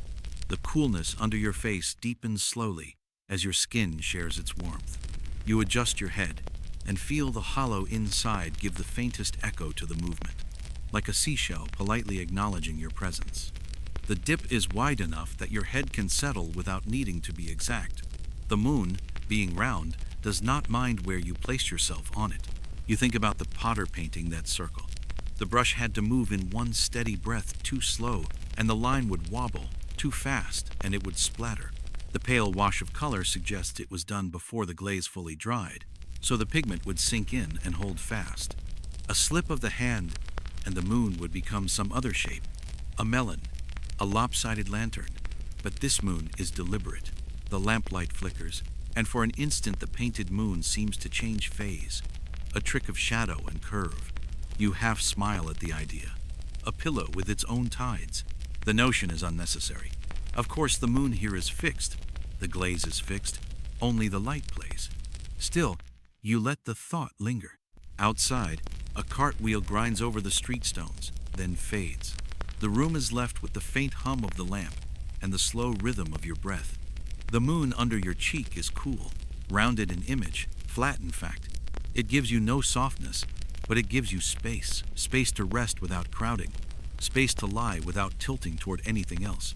Historians still argue whether certain moon pillows were made for everyday use or as symbolic gifts, perhaps exchanged during mid-autumn festivals. The survival of so many in fine condition tempts the argument toward the latter, yet the wear on others, worn glaze at the edges, fine scratches over the image, suggests long service at the bedside. Yours feels somewhere in between, too carefully painted to be casual, too comfortably shaped to be merely ceremonial. The moon has its own gravity. Your head stays in place without needing to be told. The dip is shallow, but its slope is persuasive. You find yourself aligning with its curve, as if it were a familiar shoreline. The air cools a little as the night leans forward. The moon on the pillow does not change.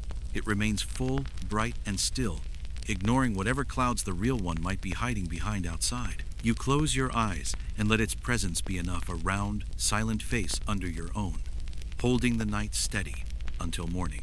Your fingers find the thin ribbon of metal before your cheek does a cool line running through cool stone, like a stream caught in frost.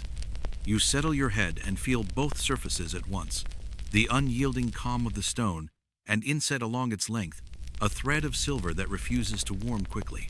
The difference is slight but certain. The stone carries its own weather. The silver keeps winter for a little longer. By the window, light has the pale steadiness of late morning. It glances off the inlay, turning the thin strip bright and almost liquid for a heartbeat, then moving on. The rest of the pillow is a quiet gray, polished to a smoothness that took time to earn. If you tilt your jaw a fraction, the silver seems to travel under your skin, though of course it does not move at all. It only allows your eyes to think it might. This piece is deliberate work. A narrow channel was cut into the stone surface, straight where a hand could guide it, gently curved where a skull needs kindness, and into that channel the artisan pressed silver wire, burnishing it level until metal and stone shared a single plane. Your fingertip finds no seam, only a change in temperature and sheen. A mainstream fact rests easily here. Inlays of metal into wood, stone, even lacquer thread through Chinese craft traditions across many centuries, especially in luxury objects where durability met ornament. While metal inlaid stone pillows are far from common, the technique itself is entirely at home in the world that made sword fittings sparkle, table edges glint, and inkstones carry fine veins of gold or silver as if they had grown them. This pillow borrows that vocabulary and translates it into sleep.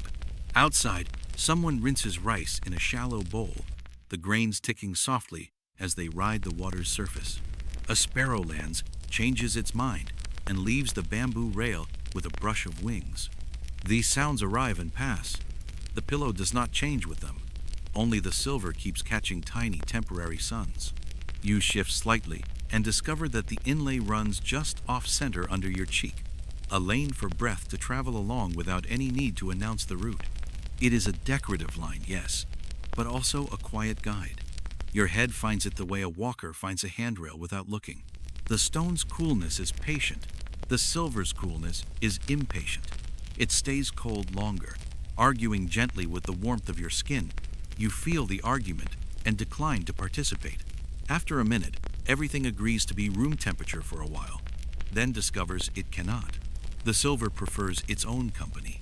There is a quirk attached to silver that drifts in and refuses to leave. Some households believe that silver, worn or used near the body, warns of poison tarnishing dark in the presence of certain impurities. Whether this is chemistry, folklore, or that cheerful intersection where both shake hands, the belief traveled widely. A silver line in a pillow will not save anyone, but it might have felt like a small ally in the night, a polite sentinel inlaid into the place where the head dreams. You accept the charm for what it is, a reassurance that doesn't ask for proof at bedtime. You think of the hands that made this, one to hold the chisel, one to hold the stone steady, later both to drive the burnisher along the inlay until the metal lay perfectly flush. If the artisan had pressed a hair too hard, the silver would have buckled, a breath too light, and it would have sat proud and caught at skin. The result here is neither. Your cheek is as safe as a page under a straight edge. Historians still argue whether such decorated stone headrests were made for nightly use among the wealthy, or for occasions dowries, display pieces, burial furnishings where craft might outshine comfort. Some point to wear on the edges, to soften corners and the fine scratches of repeated cleaning. Others point to pristine examples that look like they slept only in catalogs. Your pillow offers evidence of both worlds. A softened corner here, a bright, barely scuffed line of silver there. It has been used carefully. Light shifts again, and the inlay throws a brief spear of brightness onto the wall. You watch it fade and return as a small cloud decides what kind of sky it wants to be. The stone keeps quiet counsel beneath you. It takes your warmth and gives it back slower than wood, quicker than porcelain, always a little cooler than your cheek expects. You slide your jaw a breath's width and feel a tiny notch where the inlay bends. Not a flaw, exactly more the place where the artisan's compass turned under a steady hand. Your skin reads it as punctuation in an otherwise even sentence. A neighbor laughs softly beyond the wall, a quick, surprised sound that ends as if someone placed a finger to their lips. A kettle lid ticks once, then twice, settling its argument with steam. Your breath settles into the pillow's pace, unhurried, exact, uninterested in any destination beyond the next breath. You run your fingertips along the stone's edge and find the bevel that keeps the pillow from feeling like a box. The underside is left slightly rough to grip the bedding. One corner bears a tiny incised Mark II joined strokes, perhaps the maker's sign or a workshop tally, filled at some point with a darker wax so it would remain legible after years of cleaning. The mark is almost invisible unless you know where to look, which is true of most signatures that mean the most. Silver brings its own small responsibilities. It will tarnish if the room is unkind. It will shine if someone remembers a cloth. The line under your cheek is bright now. So, someone remembered maybe yesterday, maybe last month. The difference between the two being smaller than the distance between one breath and the next. A fringe habit clings to the idea of inlaid pillows and certain telling of things, that some sleepers aligned the silver line with a favorite meridian along the neck, convinced the metal's clarity would persuade Chi to keep a tidy schedule. Whether anyone could have pointed to evidence for this, even then, remains doubtful. The thought is charming and therefore persistent. You let your head drift a fraction to indulge it, and nothing bad happens, which is the best result theories like this can hope for. The silver's stubborn cool composes you. It refuses to be warmed into fuzziness. It asks you to meet it where it chooses to live. The stone backs the request with quiet terrain, a shallow valley for the skull, sidewalls barely there, a level stretch that suggests the neck is already correct the way it is. You do not need to improve, only to stay. A mainstream line of knowledge wanders back in. Polishing stones, be they inkstones, tabletops, or headrests, was often a lifelong maintenance, not a single event. Repeated touch, cloth, a dab of oil, patience. This pillow has been visited by patience. It shows in the even gloss, the lack of scratches deeper than a story, the way the inlay sits as if it were always part of the stone's geology, rather than a decision made by a person. The room decides to be quieter than it was. Dust motes decide to be visible. You decide to do nothing about any of it. For a moment, you imagine the inlay as a river mapped into a rock, a path refusing to erode because someone convinced it not to. Your thoughts follow it as far as the curve and then stop, pleasantly, because there is nowhere else to go. When you finally close your eyes, the sensation remains distinct: stone under most of your cheek, silver under the thin skin near the jaw. Two kinds of coolness, two kinds of still. You understand, not for the first time, that comfort is sometimes a matter of giving the body exactly one option and making that option correct. The pillow has accomplished this with a line and a plane. You breathe, and the silver does not warm much. You breathe again, and the stone agrees to be itself. The day can come when it decides it has instructions. The inlay and the granite will remain obedient to no schedule but their own.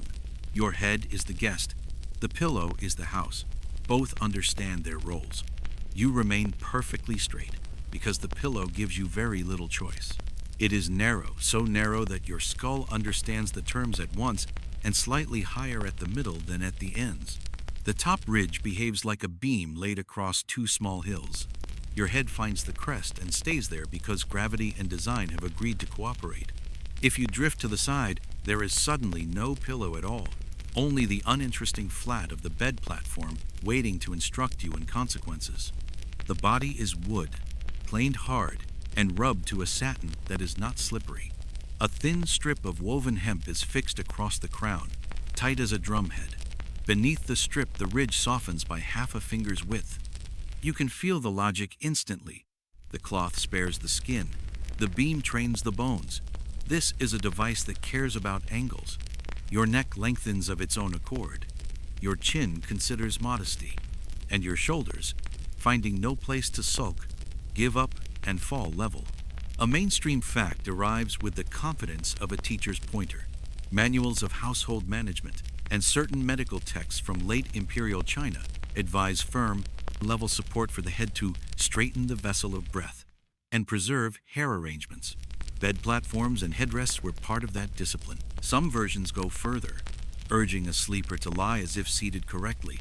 Only horizontal, a quiet echo of Confucian neatness applied to the night. This narrow ridge is the furniture of that thought. You test it, a degree left, and the beam reminds you that compromises are for afternoon naps, not for this exercise. A degree right, the same. The hemp strip whispers when you settle back to center, a dry, taut sound like silk sliding past a reed. It is a polite sound, and it keeps you honest. The ridge does not punish, it persuades. Your breath changes. The throat opens because it must. The tongue forgets its bad habit of wandering. The jaw lifts a touch and decides not to argue with the hinge it was born with. Beneath your nape, the wood stays impartial. You think of the pillow masters, who praised hard supports for clarifying dreams. You suspect at least half of that clarity came from not being permitted to twist yourself into clever knots. The room offers its own straight lines, window lattice, floor planks, the long shadow of the table's leg. Your body joins their company and becomes one more deliberate element. From somewhere in the lane comes the soft scuff of straw sandals and a murmured exchange over the price of greens. The pillow does not care about commerce. It holds its beam and asks you to meet it there. A fringe tidbit wanders in from the province of unverified wisdoms. Certain families reportedly fitted a short wooden bead, no larger than a long bean, into a pocket under the hemp strip so that the crown of the head found a precise point each night. The bead could be moved for a growing child, a nocturnal abacus for posture. Whether this was common practice or the boast of a fastidious uncle retold too often is unclear. The idea, however, suits the device under your head. You could slip a pea there now, and your skull would accept the lesson with grace and only a small complaint. The surface shows testimony of long use. Where fingers have lifted and set the headrest, the wood darkens. Where the beam has met the same strip of hair for years, the finish is polished to a line. Two tiny nail heads hold the hemp at the underside. The nails were blued once, and the blue remains like sky trapped under varnish. At one end, a faint Mark III quick cuts renders a family name into shorthand that only that family would recognize. This is the sort of object that belongs to a house the way a dialect does. Historians still argue whether posture training was the explicit aim of such narrow pillows or a fortunate side effect of preserving coiffure and easing breathing. Medical writers emphasize alignment for humors and breath. Etiquette texts emphasize composure. Craft treatises emphasize durability and coolness. The truth likely circulates among all three. Furniture often does the work that books only describe. You imagine a child learning this pillow. The first week, rolling off in a rustle. The second, waking at the edge and climbing back to the ridge. The third, sleeping straight through because the body has decided to collaborate. Training that arrives without scolding is the kind everyone pretends they invented themselves. There is a small, decisive kindness to the design. The beam is not sharp. The top rounds just enough that the skull nestles rather than balances. You can feel the exact radius with your skin, no splinters, no edges, only the slow arithmetic of a curve that knows how heads behave. 2 short feet lift the plank a finger's width above the mat so air can move beneath. The underside is left rough to grip bedding. The top is rubbed smooth because faces are soft and pride is at stake. You breathe through your nose and watch the room from your periphery. Dust floats in lines that match the lattice. A thread on the windowsill refuses to fall. The pillow lets your eyes be lazy by making the rest of you efficient. A mainstream detail returns to join hands with what you are feeling. Hard headrests were praised for keeping hair structures intact, loops, pins, wings of silk, so that mornings required maintenance rather than rescue. The coincidence between neat hair and neat posture is no coincidence. People will endure much for one if they receive the other for free. A more eccentric story clings to this category like a bird to a traveler's coat. Somewhere, someone attached a tiny chime beneath the beam so that a sleeper who rolled off would ring their own embarrassment. The tale appears in collector's notes and grandmotherly threats. Evidence is scant, but the comedy is persuasive. You picture the little bell, hear its reprimand, and decide your balance is excellent. The chime remains mercifully imaginary. You flex your toes and then forget them. With the head aligned, the rest of you obeys. Shoulders flatten, ribs widen. The long muscles along the back decide to be uncomplicated. The beam has no interest in your dreams. It polices only the frontier where skull meets night. The result is that your dreams, when they arrive, will not have to waste time untangling your neck. Scholars still argue about the vocabulary in certain bedchamber inventories. A disciplined pillow, the phrase appears rarely and with regional variations, might mean a device like this, or something else entirely. Perhaps a child's first hard pillow, perhaps a traveling headrest with straps, perhaps nothing more than an owner's pride written down too sternly. You take the phrase and pin it to this beam for the hour. It fits well enough to wear. When you close your eyes, the narrowness becomes benevolent. A wide cushion encourages wandering. A thin ridge invites decision. You decide, and the night quietly reorganizes itself around that decision.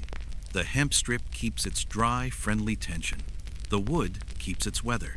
You keep the middle line between two very small possibilities left and right that you are choosing not to explore. Outside, someone laughs once. A short spark that dies into the day. A bowl touches a table with a clay-bright note. The beam under your head continues to suggest, never to command. Suggestion proves sufficient. If asked to describe comfort, you might be tempted to list softness, warmth, indulgence. The pillow offers a different list. Accuracy, air, a single rule. Your body, which has more sense than your opinions, votes for the second list while you are busy thinking about the first. The vote is unanimous by the time the hour completes itself. You remain where you began, centered on the ridge, breathing the way the house breathes, unbothered by choice because design has kindly removed most of it. The lesson feels old and a little amused. Sometimes the straightest path to rest is a narrow one you do not have to steer.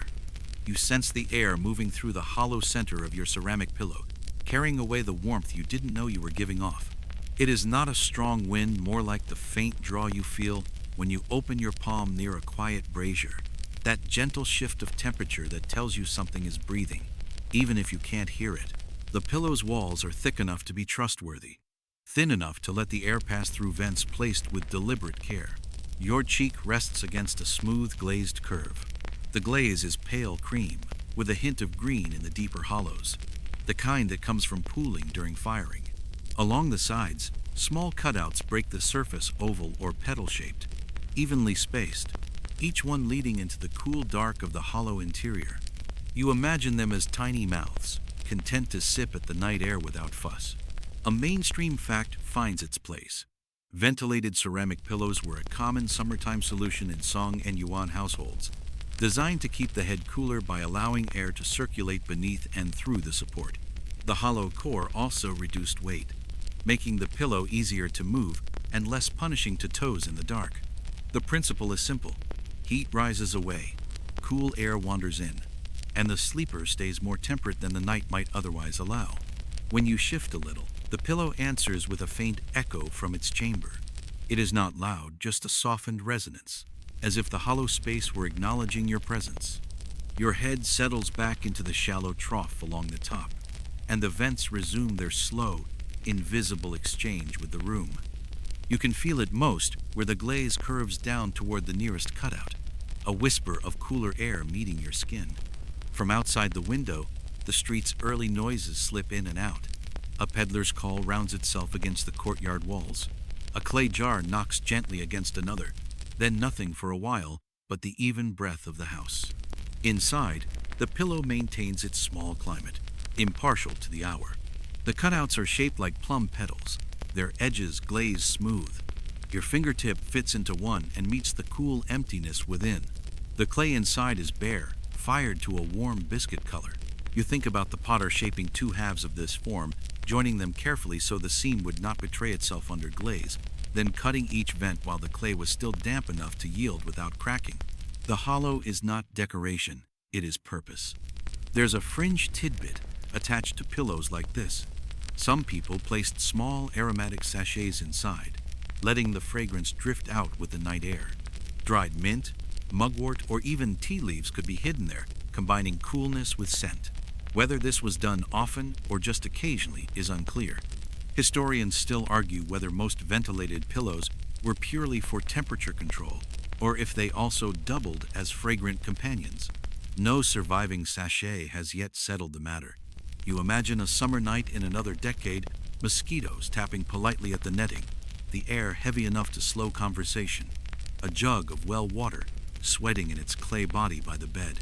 The ventilated pillow sits under a head that turns less often than usual, kept still by the slow trade of warm and cool through the hollow.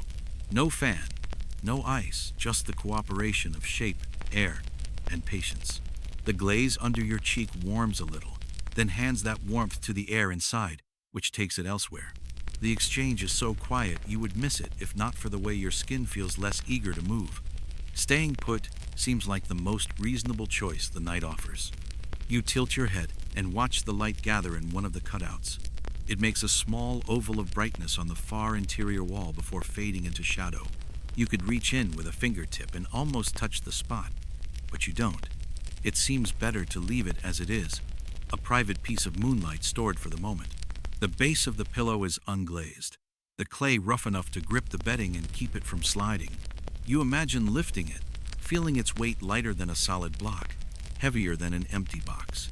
The balance feels intentional, as though the potter knew it must stay where placed but still be manageable by a sleepy hand. Outside, a breeze shifts the paper screen. The air that passes through the window seems to find the vents immediately, drawn in to replace what has already left. It is not cold, just fresher, as if it has remembered its work. The room is still otherwise, and you are aware of the hollow beneath you not as absence, but as presence of another kind, a space doing its job by staying empty. The air moves because it can. You rest because the air moves. Historians sometimes mention that pillows like this could be stacked when not in use, the vents aligning into patterns that look decorative even on a shelf. That image pleases you, a row of hollow forms quietly waiting for the next summer, their cutouts holding bits of light and shadow like a string of charms. You breathe out and feel the faintest response under your jaw, a returning coolness, subtle but enough to make you notice. The pillow will do this all night, without complaint, without change. You think of it as a very small wind that knows only one route and never gets lost. When you close your eyes, the movement is even easier to feel. Warm leaves, cool enters. The hollow core keeps the cycle neat and unspoken. Sleep comes into it as naturally as air through a vent. As you turn, painted figures greet you from the pillow side, small people living along a narrow horizon, busy with their own quiet occupations. They are no taller than your thumb, outlined in iron brown, their robes filled with a wash that goes from tea to smoke, depending on where the glaze pooled. One raises a sleeve as if to greet a breeze. Another leans toward a table that is really just 3 careful strokes. Between them, a pine tree grows from 5 quick dabs and a line that refuses to be perfectly straight. The surface under your cheek remains smooth and impartial, but along the vertical face, the brushwork becomes a world. You ease your head a fraction so your gaze can follow the band of painting. A scholar with a scroll that might be a blank ribbon. A child chasing something smaller than the brush that made it. A woman with her hair coiled in a style that suggests patience. Their feet stand on nothing more than the artist's confidence. A mainstream fact arrives with its shoes neatly tied. Narrative or figural decoration is common on shijo, type stoneware pillows from the Song through Yuan periods, where painters used iron-rich pigment under a pale slip to render scenes of scholars, gardens, birds, or children at play. On other wares, cobalt or overglaze enamels later joined the conversation. The pillow you rest on could be from such a tradition, its figures brisk and sure, its story compressed into a strip that fits the furniture of sleep. The glaze has aged kindly. Where it thinned over sharp ridges of carving, the clay shows through like the ground beneath snow. In recesses, the glaze deepens to a cool tea green. A small crackle maps itself under the surface, harmless as the lines a pond makes when it freezes, and then thinks better of it. You trace none of this with your fingers. You only let your eyes do the walking, while your head stays obedient to the shallow trough. The story on the side refuses to declare itself. Is the scholar arriving or leaving? Are the children sharing a toy or negotiating terms? The painter has given you only verbs without tenses. Historians still argue whether specific scenes were meant to be recognized as famous tales, sayings from plays, episodes from romances, or if they were simply generic comforts. Learned men with scrolls, well-tended pines, domestic harmony rendered in miniature. Some inscriptions help, but many pillows went to work without captions, trusting the household to enjoy suggestion more than certainty. You like the uncertainty. It lets the scene behave like a dream you can re-enter. This morning, the scholar is returning from an exam with good news folded into the blank scroll. The children are measuring a cricket's courage. The woman is about to set a bowl of pears on that three-stroke table. Tomorrow, they might be waiting for rain. A breeze slips through the lattice and changes the room by 1 degree. The painted pine does not sway, but your eyes insist it almost could. The painter has leaned the trunk just enough to imply weather. You admire the confidence of economy. 5 needles in a line can be a tree if the hand that drew them believed first. A fringe tidbit follows the figures like a polite gossip. Some pillows carried tiny speech banners or single characters beside a person laugh, listen, dream crisp tokens of intent that turn the side into a scroll with a very short memory. Whether your pillow once had such marks and lost them to wear or never needed words at all is unclear. A faint dot near the scholar's mouth could be a remnant of a flyaway stroke, or it could be punctuation for a sentence that has dissolved. Either answer is comfortable. You notice how the band of painting sits just below the level of your eye when you lie as the pillow prefers. The maker knew where a head would be and where a glance would fall. The story is placed to be witnessed in peripheral vision, visible enough to soothe, not loud enough to demand. The lesson is quiet. Sleep likes art that knows when to step back. Your breath fogs the upper glaze for a moment and leaves the side untouched. Down there, the figures remain permanently mid-errand, never quite arriving, never quite leaving. The scholar's hem lifts into a triangle that could be wind or haste. The painter did not say. The child's hand reaches for a small circle that might be a ball or a peach or the painter's morning enthusiasm. The woman's hairpin is a single dot with a tail easy to miss and impossible not to admire once you've seen it. Mainstream knowledge returns to straighten a sleeve. Pillows with painted children known as baisi were popular blessings for prosperity and continuation of the family line. Your band includes 2 small figures in pursuit of something round. If they are part of that tradition, they are behaving as children always do in art, tidy, energetic, and uninterested in endings. The underside of the pillow grips the bedding with unglazed clay. Above, the painting glides along, as if on a river of slip. You imagine the workshop where this happened. A potter turns or molds the form. A slip is brushed. A painter arrives with a wet brush and a quick wrist.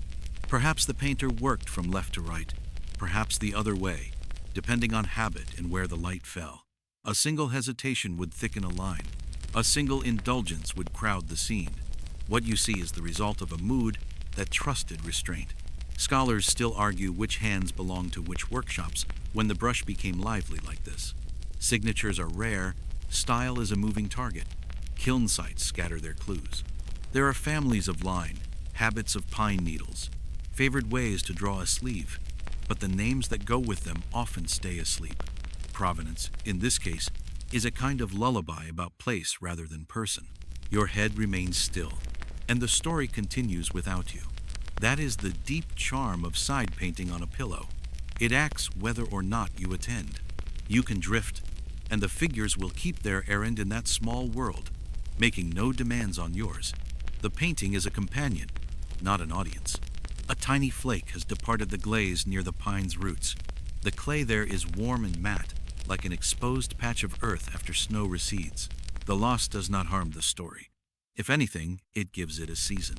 You decide it is late spring in that painted garden, the moment when everything is still soft-edged from the last cool night. Another small quirk visits. Somewhere in a collector's note, a pillow is described that carries a painted curtain pulled halfway aside, revealing the smallest stage with one actor bowing. Your band has no curtain, but the effect is similar. The painted strip is a stage set permanently at the instant before applause. content to remain potential. You blink slowly and let the figures blur until they become just tone and movement, brown against cream, dark where lines overlap, light where the brush lifted. The story dissolves into strokes, then reassembles when your gaze sharpens again. This mild game is enough to pass a minute you didn't plan to count. If asked what happens on your pillow's side, you could answer generously and be right. A scholar walks, a child reaches, a woman waits, a pine leans. Or you could answer less and also be right. Lines. Enjoy being lines. Both truths are a service to sleep. You close your eyes finally, and the painted procession keeps going in the dark, carrying its unurgent errands around the curve of the pillow. They will be there when you turn back. They will be there when you do not. The story's best feature is its willingness to let you miss it. You replace your pillow with a heavier stone one for summer, keeping the lighter fabric pillow folded away for winter. The exchange feels almost ceremonial. Though no one is watching, one object lifted from its corner, the other set down in its place. The bed platform takes the new weight without comment, but your hands notice it. This pillow is solid, with the kind of gravity that insists you choose its location carefully the first time, because you will not want to move it again tonight. The stone is pale, nearly white, with faint veins of gray drifting through it like smoke in water. Its top face dips gently, the hollow just deep enough to steady the skull. The edges have been polished until they feel almost soft under the fingertips, though the material itself would never yield. Coolness rises from it immediately, as if it has been storing night air in its body all day. A mainstream fact settles into the thought. In warm months, heavier stone or ceramic headrests were often preferred for their cooling properties, while in colder seasons, households might swap them for padded fabric or wood. This seasonal exchange appears in household manuals and in simple habit passed between generations. Summer pillows do not store body heat. They allow it to slip away. Winter pillows, by contrast, keep warmth close. When you lower your head, the pillow greets you with the same temperature it will hold for hours. It asks nothing more than that you lie still and let the heat move where it wants to go. You can feel a faint draft along your neck, not from the room, but from the way the pillow refuses to warm under you. It makes the air above it feel fresher by contrast. In the corner of the room, the folded winter pillow waits in its wrapping. It is fabric over a light wooden frame, soft enough to meet the cheek without shock, but quick to hold on to whatever warmth you give it. You think of the mornings when you have lifted your head from that pillow and felt a faint, comfortable heat still trapped in the cloth. That heat is exactly what you do not want in summer. A fringe tidbit drifts in. Some households stored their seasonal pillows in scented chests, letting the fabric take on camphor or cassia before its months of rest. The heavier summer pieces, being less absorbent, were more often aired in a shaded courtyard, their surfaces wiped with a cool cloth before being brought inside for use. Historians still argue whether this care was for comfort alone or also to keep away any hint of damp that might cling in the humid season. The stone pillow has its own marks from years of service.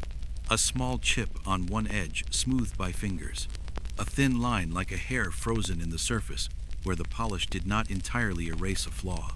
These are not faults now. They are proof that the object has lived through other summers, cooling other heads in rooms not very different from this one. Outside, a cicada begins its long, even call, the sound climbing until it seems to vibrate in the heat. You can almost feel it in the stone under your cheek, though that is just your own pulse aligning with the sound. The air in the room is warm but still. The pillow is cool but constant. You imagine the quarry this stone came from, heat beating down on the rock face, workers cutting and lifting, the slow work of shaping. Someone carved this hollow with care, measuring the slope with their hands and eyes, sanding it until the transition from flat to curve felt inevitable. They would have known it was meant for summer. The very choice of material says so. Your breathing slows.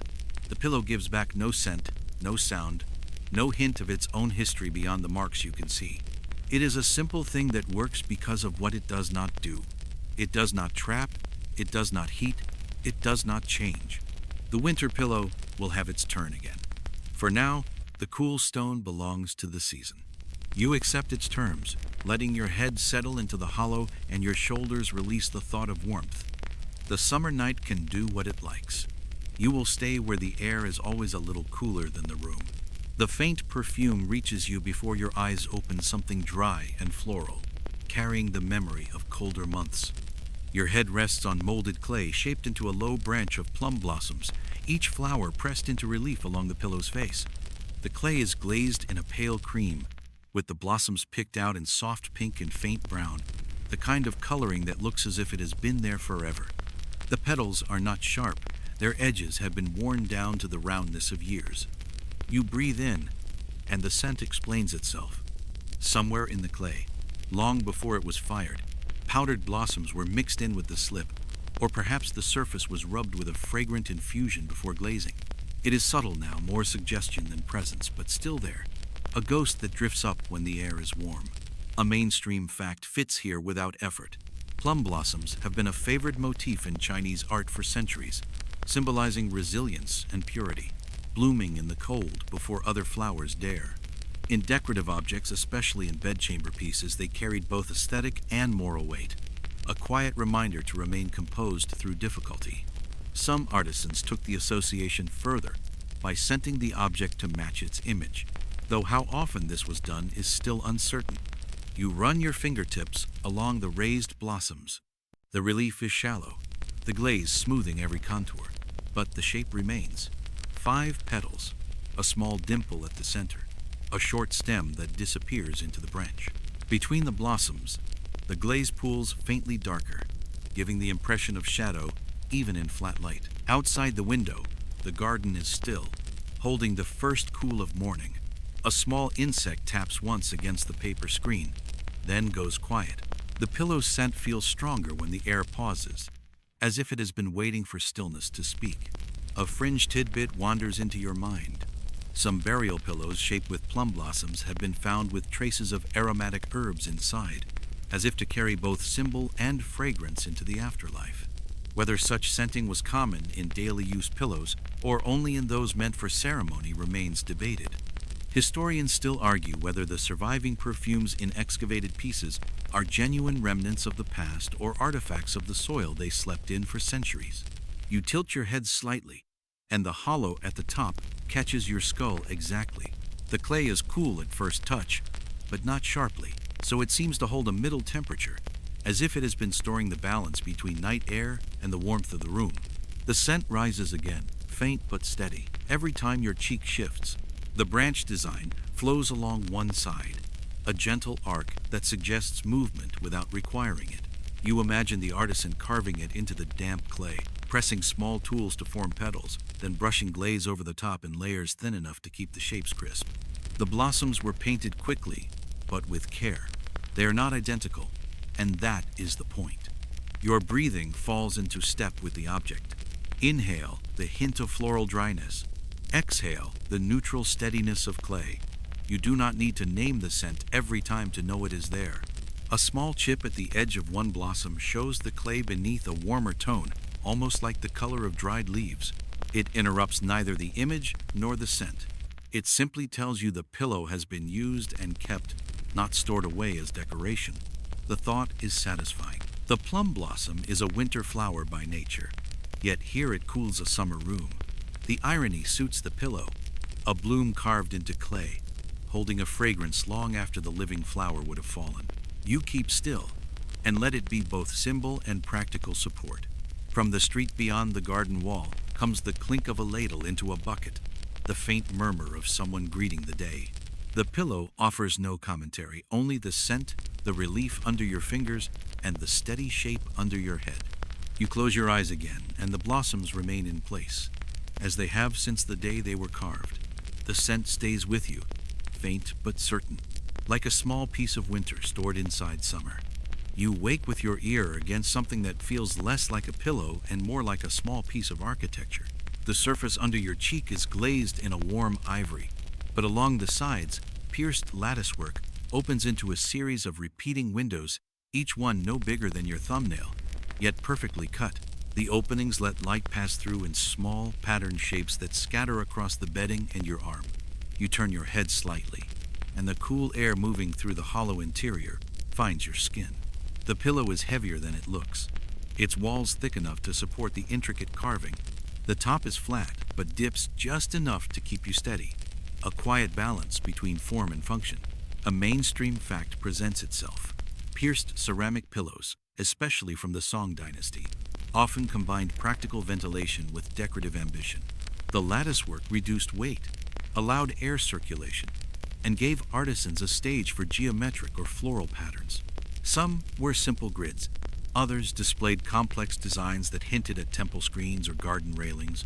You lift your head a little to study the pattern. Here, the openings are shaped like overlapping petals, the spaces between them forming small diamond shapes. The repetition is steady and precise, though each cut still carries the human irregularity of a hand tool. The glaze pools faintly in the deeper edges, darkening the lines and giving the design more depth.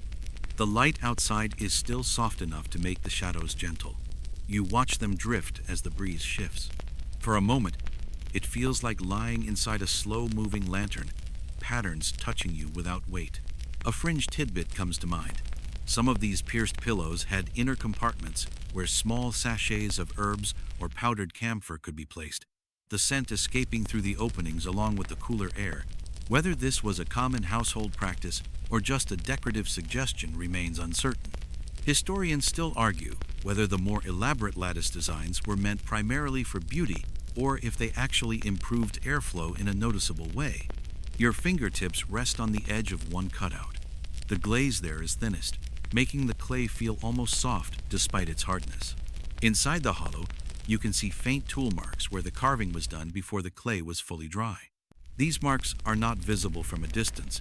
They live in the shadowed parts, small records of the maker's hand. You imagine the workshop, the pillow's body formed in two halves, joined, smoothed, then carefully pierced while the clay still had enough give to avoid cracking. A moment's slip could ruin hours of work, so each cut would have been deliberate. The maker would have known the pattern by heart before the first opening was made. The air through the lattice is different from the vents you've felt before. It moves in many small streams instead of a few larger ones. It touches your cheek lightly, like the brush of a sleeve. You let your breathing fall in time with it, the in and out rhythm matching the slow drift of the shadows. From outside comes the muffled sound of someone sweeping, the bristles tapping the stone in an even pattern. The sound fits with the pillow's quiet geometry, both repeating without hurry. You lower your head fully into the dip, and the pattern slips out of view. You know it's still there. A frame of petals and diamonds holding the air around you in gentle order. The pillow stays cool, the hollows inside keeping your warmth from building. Historians sometimes note that pierced pillows could be displayed on shelves like small sculptures when not in use, their patterns catching light in different ways throughout the day. You think about that now, how the pillow you're lying on would cast its shapes across a wall if it were turned toward the sun. For the moment, though, it is only casting them on you. You close your eyes, and the breeze moves through the lattice without pause. The pattern becomes something you feel, rather than see small, cool points of air meeting your skin in no particular order, yet always connected. The pillow is both an object and a space, both solid and open. You lie still, looking at the pale green glaze that seems to hold a pond's quiet in the thickness of a thumbprint. Celadon does this. It keeps water without being wet, sky without needing a horizon. The pillow beneath your cheek is ceramic, its body steady and hollow, its surface coated in that subdued green that slips toward blue in deeper pools, and back toward straw where the glaze thins at the edges. In morning light, the color behaves like a secret present, calm and unwilling to perform. Your skin meets a smoothness with a faint waxy drag, not sticky, more like polished pebble. The top is very gently concave, a curve made by someone who trusted heads to find their own center. Along the long sides, the form stays quiet, no loud molding, only a slight bevel that catches light and then lets it go. Where the glaze gathered during firing, it darkened by a whisper. Where it stretched thin across corners, the underlying clay warms the color toward pale wheat. You touch one thin place with a fingertip and feel the softest suggestion of the body beneath. A mainstream fact settles easily into the room. Celadon glazed wares flourished in the Song and Yuan periods, with kilns in the south famously Longquan producing luminous greens prized for their resemblance to jade. Everyday shapes and refined pieces alike wore the glaze. Among them, pillows with modest profiles and restrained decoration. The hue's virtue was not drama, but composure. A celadon pillow looked good in every season and did not annoy the eye after midnight. Beneath the glaze, the pillow is hollow, its foot ring left unglazed to grip the bed platform. If you lift one edge, the interior answers your curiosity with a muffled, even tone, no rattle, no hidden leaf bundle today. Just air. The weight is balanced for certainty more than convenience.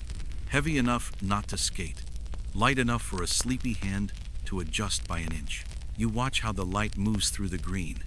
At the shallowest pool, the small dip where your cheek rests, the hue deepens, as if the pillow keeps a lake precisely the size of your face. Along a thread-like incised line near the rim, barely there at first glance, the glaze gathers darker, revealing a ring of little clouds you had not noticed. Someone scored them lightly into the leather-hard clay and trusted celadon to do the rest. It did. The clouds emerge only when the light leans just so, a quiet joke between maker and morning.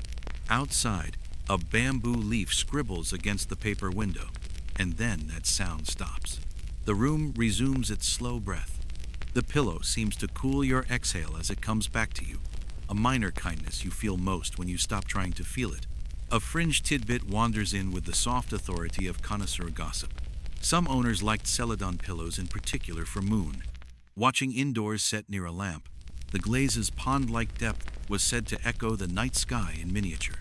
Others claimed that a perfectly fired celadon sings when tapped with a fingernail, a bell hidden in water. You test with the gentlest nail and hear only a clean, short note, no aria, but also no thud. You accept that this one is content with quiet virtues. Your head sinks no further. The pillow will not be negotiated with. Instead, it invites arrangement. You align your neck. The concavity agrees. You stop chasing cooler patches. The whole surface chooses to forget your warmth at a pace that feels fair. Your jaw relaxes under the steady, sensible temperature. Historians still argue whether the preference for celadon pillows among certain households was aesthetic, symbolic, or practical. Aesthetically, the green flatters lamplight and daylight both. Symbolically, the jade-like hue carried associations of purity and rank, a little echo of stone wealth at a fraction of the cost. Practically, the glaze's hardness and easy washing suited bedchambers in humid climates. Surviving ledgers and tomb finds answers some of this and refuse the rest. The truth probably sat, as truths often do, at the table where all three ate together. The glaze shows a fine network of crackle crazing that happened as it cooled and stretched differently from the body beneath. The lines are hair-thin, an invisible frost until you look closely. In the deeper pool under your cheek, the web is tighter, along the edges looser. Some collectors baptize crackle with tea to darken it on purpose, drawing the pattern out like winter on a lake. Yours has stayed the color it chose in the kiln, quiet, pale, the lines visible only if you go looking. You imagine the firing, stacks of saggers in a dragon kiln, heat running uphill through a long brick body, stoking patterns learned by back and hand. In the kiln's hottest dreams of cloud zone, someone probably named it less romantically. The glaze glassed over and waited for air to tell it when to rest. Opening day would show which pieces went jade, which went pond, which went disappointment. This pillow clearly came home from the kiln with its dignity intact. You slide your fingers along the ridge where the cloud ring hides. The line is so faint it might be a trick of the glaze until your fingerprint catches the minuscule groove. Decoration that does not insist feels truer here than anything loud. The pillow practices understatement the way others practice embroidery. The celadon green is not one color so much as a collection of closely allied decisions. You count three without trying. The deeper pond at the center, the midsummer leaf along the flanks, the pale straw at the corners. A fourth appears when a small cloud passes outside.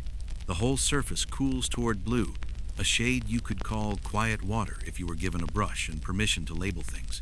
Fortunately, you are given only your breath, which is simpler. A minor practicality drifts by. Celadon cleans easily. A damp cloth and the day's dust is gone. This might be why such pillows survived well in houses that actually used them. They tolerated life oils from skin. A carelessly set hairpin then returned to composure with a wipe. Soft cushions do not endure that sort of honesty. They keep every story. Celadon forgets on purpose. You think of a winter evening when this same green would feel like river ice rather than pondweed, and of a summer noon when it would seem to drink the sun and still stay cool. The pillow does not belong to a season. It belongs to the idea of levelness. Another small rumor knocks and waits to be admitted. In some households, a celadon pillow was set beneath a scroll of ink bamboo, the two greens holding a conversation about restraint. No one wrote that down as a rule. People simply enjoyed the sight. You picture it now, a panel of bamboo shadows above, a pane of pooled green below, and your head invited to behave. Your cheek rests heavier for a moment, and the glaze accepts the pressure without changing its story. It neither prints your skin nor grabs at it. If you lift away, no pattern will remain on your face, no lattice marks, no ridges of carved blossom, only the memory of having been cooled. The light shifts again. A deeper green flashes briefly along the inner curve, like a fish turning under clear water. Nothing has moved but time and the angle of illumination, yet the pillow has managed to show you something new by doing absolutely nothing. This, you decide, is celadon's real trick. When you close your eyes, the color remains in your mind as temperature more than hue. The sense of shade, of a cup rinsed in a stream, of the inside of a cucumber cracked in half on a cutting board. The pillow offers those associations without announcing them, and you accept without needing to choose one. You breathe, and the pond does not ripple. You stay, and the green does not tire. The world outside can pick a season. The celadon under your cheek has already chosen calm. A thin embroidered cloth smooths the first touch, so gently that you almost mistake it for softness. Almost. Beneath the layer of silk, the pillow remains what it is, ceramic or wood, firm and sure of itself. The cloth is a courtesy, not a surrender. It floats between your skin and the surface, a mediator with good manners and steady stitching. The cover has been pulled tight and tied under the pillow with narrow tapes, their knots hidden along the foot ring. Your cheek meets satin that carries a low sheen, the nap direction changing the color by half a shade when you breathe. The embroidery sits flush enough to avoid ridges, a disciplined satin stitch worked in threads slightly duller than the ground. Someone has stitched cranes again, but differently this time. Wings folded, heads lifted, long legs reduced to single lines that disappear beneath reeds. There are also small clouds done in seed stitch, so fine they look like a suggestion rather than a decision. A mainstream fact rests comfortably here. Households often used removable textile covers on hard headrests for cleanliness, seasonality, and comfort, changing them with the weather or the laundry schedule. Manuals mention summer silks and winter cottons. Inventories list pillow faces alongside bed curtains and mats. The idea was not to defeat hardness, but to dress it. The body deserves good posture. The skin is allowed a little tact. Just under your cheekbone, a thread trail makes the faintest bump, a knot so small you would not notice it if you weren't the sort of sleeper who notices knots. It does not press. It simply reminds you that a hand was here first, carrying a needle, pausing to lick the thread's end when it splayed. The needle passed through the cloth and a thin lining, never into the pillow surface itself, which remains unpunctured and unbothered. The cover is its own garment. You turn your head a fraction, and the crane's eyes pass out of view. Their bodies remain, pale on pale, worked in threads one shade cooler than the silk beneath them. The reeds cross in orderly twos, a graph of patient hours.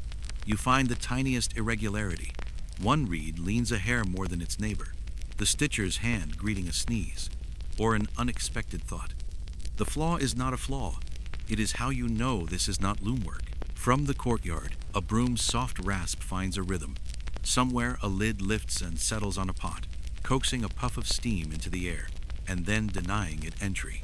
The room keeps a sweet neutrality wood, clean fabric, a leaf of tea forgotten near the window. The cover absorbs a breath of these smells without taking them hostage. Silk has a way of letting scents pass without gossip. A fringe tidbit trots in with tidy enthusiasm. Some families kept small boxes of seasonal covers for favorite pillows, embroidered faces rolled around thin sticks and tied, each accompanied by a paper label and careful brush. Spring cranes, rain reeds, mid-autumn bamboo. On festival days, a red-bordered cover might appear. For a traveler's return, a new one would greet a familiar head.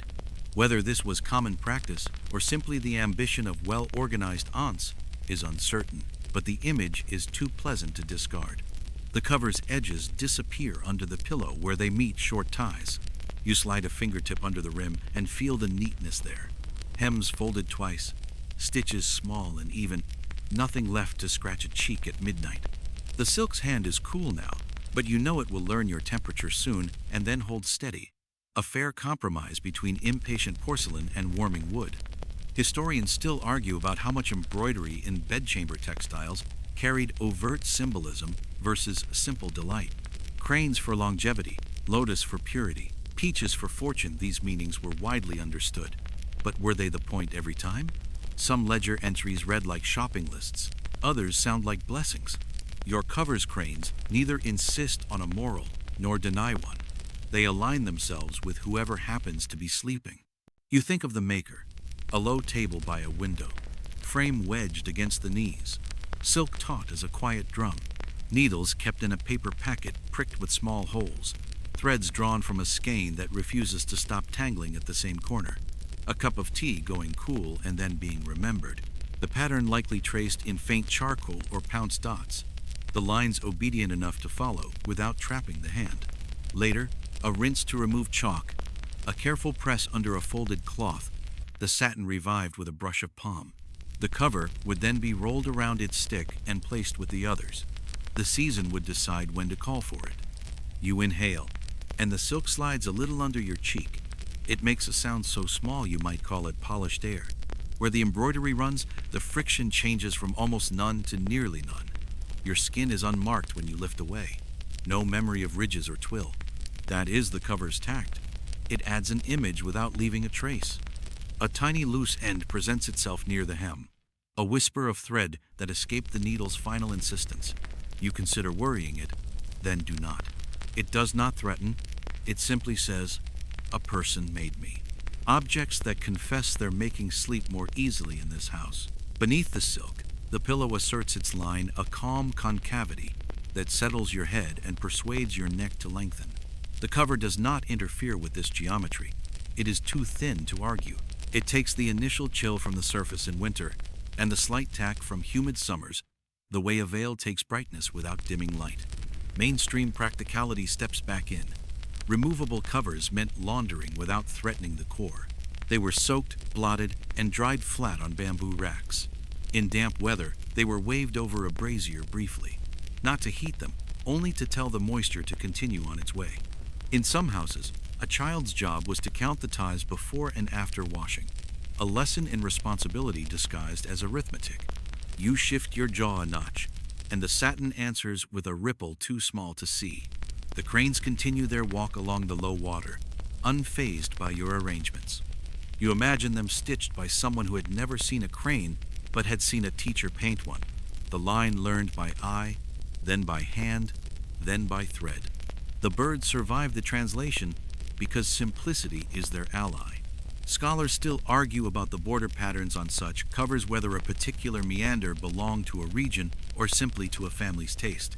One book will assign a wave to the lower Yangtze, another will dismiss the attempt at mapping and suggest that needlework travels faster than borders.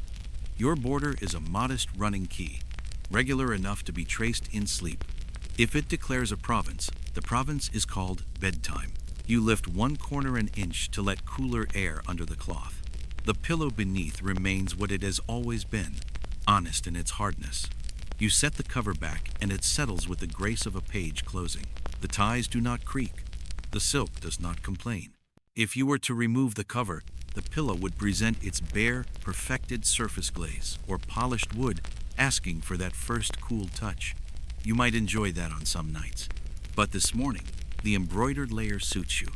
It adds nothing essential and everything agreeable. It is the difference between a statement and a conversation. Outside, a cartwheel mutters over stone. Inside, the crane's beak points toward the window lattice, which obligingly makes thin rectangles across the silk. You match your breathing to the rectangles, 4 in, 4 out, letting the satin keep time by feeling, not by sound. When you close your eyes, the embroidery remains in the fingertip memory of your cheek. Smooth, smooth, slightly smoother where the thread tightens. It is nothing, and it is enough. The cover asks for no praise. The pillow asks for no apology. Between them, you are granted a kind, exact place to rest. You wake with your temple resting against a pillow shaped like a long, low prism, its 3 sides meeting in soft angles smoothed by years of handling. The surface is lacquered wood, its deep, steady brown holding a gloss that seems to come from both polish and patience. Light falls along it in a narrow, unbroken stripe, broken only where faint scratches interrupt like reeds in still water. Your cheek feels the hardness first, then the faint warmth the wood has kept from the night. It is warmer than stone, more forgiving than porcelain, yet entirely unyielding. The grain is only barely visible through the lacquer, fine as hairlines beneath glass. Along one edge, a delicate painted motif appears, small leaves, and a single bird rendered in muted gold, so worn that the outlines suggest more than they declare. A mainstream fact finds its place here. Lacquered wooden pillows have been found in tombs and recorded in household inventories from various dynasties, valued for their durability and the smooth, slightly warm touch of their surface. While ceramics could be cool and easy to clean, wood was quieter to the ear, less abrupt against the skin, and could be decorated more freely before sealing. The lacquer here is thick enough to disguise the joints between panels, but thin enough that you can still imagine the boards beneath. It has been applied in many layers, each one rubbed down before the next. At some point, a hand painted the bird and leaves between coats, then sealed them in. The result is a decoration that feels like it floats just under the surface, safe from fingertips and time. You shift slightly, and your ear slides over the lacquer. The sound is different from porcelain, lower, softer, almost a whisper. The surface holds your skin without gripping it, the way water holds a reed before letting it go. A fringe tidbit drifts in. Some lacquer pillows were believed to have mild health benefits, as the smooth, sealed surface did not harbor dust or insects as easily as textiles might. Others were made deliberately fragrant, with powdered sandalwood or camphor worked into the base layers before the lacquer sealed them in. Whether the scent persisted for years or only weeks is something historians still argue about, as few original examples today carry any aroma at all. Your fingers find the edge where the top plane meets the side. It is rounded just enough to avoid sharpness, the lacquer pooling a shade darker there. The joint feels intentional, an artisan's choice to guide the hand's movement, so a sleeper would not wake with a red mark from an angle. You imagine the making. Wood planed, smoothed, edges joined with patient glue, the surface primed with layers of sap mixed to the right thickness, then left to cure between each coat.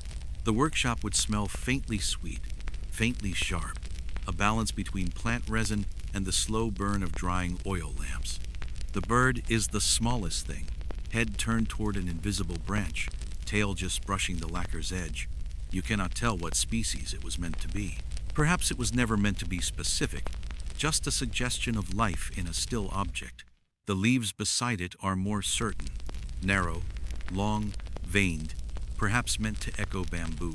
The gold has dulled to something closer to the tone of ripe grain, but it catches enough light to remain a presence. You let your cheek rest fully again, your head settling into the faint concavity at the center. The pillow offers no give, but it offers balance. Your neck aligns, your jaw softens, your eyes close without instruction. Outside, someone tips water from a bucket, the sound thick and brief. The lacquer holds the room's reflections, the faint square of the window lattice, the shifting line of your sleeve as if collecting them for a moment before returning them. Historians still argue whether such pillows were made for everyday sleep or more often for ceremonial use. The wear on this one suggests long service.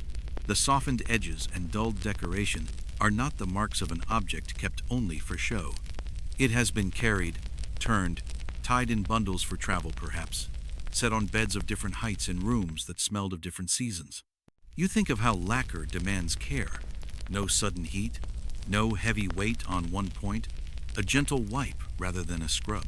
This pillow has survived those rules long enough to make them invisible, woven into the way it is handled. The warmth of the wood under lacquer is different from the warmth of cloth or skin. It is a stored heat given slowly. Even now, in the still air of morning, the pillow holds a memory of the night's air, without rushing to release it. You match your breathing to that slow exchange. Exhale for the time it takes to travel into the lacquer. Inhale for the time it takes to come back cooled. If you lifted this pillow, it would give a muted knock when set down, more solid than ceramic, less ringing than stone. That sound alone could tell you what it is without seeing. Your cheek stays where it is, the painted bird waiting in the corner of your vision, its head forever turned towards something you cannot see. It seems content not to tell you. Your head rests on a bamboo cylinder that sounds faintly like a dry stream bed when you move soft shushing from whatever lives inside. The tube is smooth where the outer rind was kept, glossy from oil and years of hands. At each end, a wooden cap fits snugly, secured with narrow bindings that crisscross like careful handwriting. Along the upper arc, tiny perforations have been drilled in 2 neat rows, no bigger than seeds, inviting air to go in and out without asking permission. You shift a little, and the inside answers with a light, leafy murmur. Tea.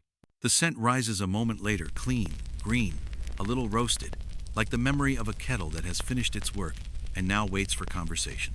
You inhale, and the aroma steadies your thoughts without sharpening them unduly. It is not a command. It is company. The bamboo itself keeps to its summer virtues.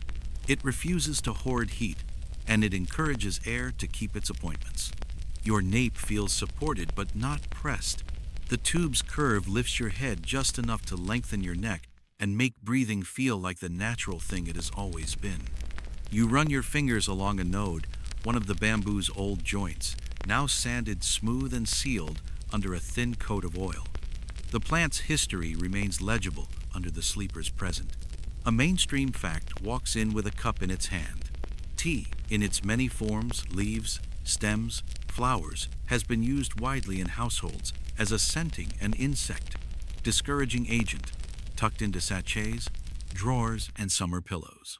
Bamboo, for its part, is a common material for warm season bedding mats, headrests, and backrests, valued for breathability and quick release of heat. A bamboo tube filled with dry leaves simply invites the two habits to shake hands. Inside the cylinder, the leaves are not packed tight. You can tell by the way they answer movement, more sift than rattle. Someone lined the interior with fine mesh so the leaves would not escape the perforations, then poured in a measured handfuls until the sound pleased them. When you lift your head an inch and set it back down, the pillow obliges with a soft rearranging like small papers being sorted by a careful clerk. You imagine the filling being assembled on a clean tray. Not precious buds, not ceremonial tea, just decent leaves set out to dry thoroughly after brewing or taken fresh and desiccated in a warm room. A household might add a ribbon of mugwort or a breath of mint, depending on temperament. None of it is loud. The aim is not perfume but climate, air that smells like a trustworthy cupboard. The perforations are a modest engineering. A thin awl opened them while the rind still had a little give. The edges have darkened from oil and time. Your breath flows over them during exhale and returns cool during inhale, as if the pillow has learned to practice patience on your behalf. A quirky tidbit smiles its way into the room. There is a saying in some corners that heads that sleep on tea do not dream of being late. The implication being that scholars who rest with tea nearby rise promptly and keep the habit of clear mornings. Whether anyone timed this with a water clock is doubtful, but the sentiment persists. The pillow agrees to the charm by smelling like diligence without demanding it.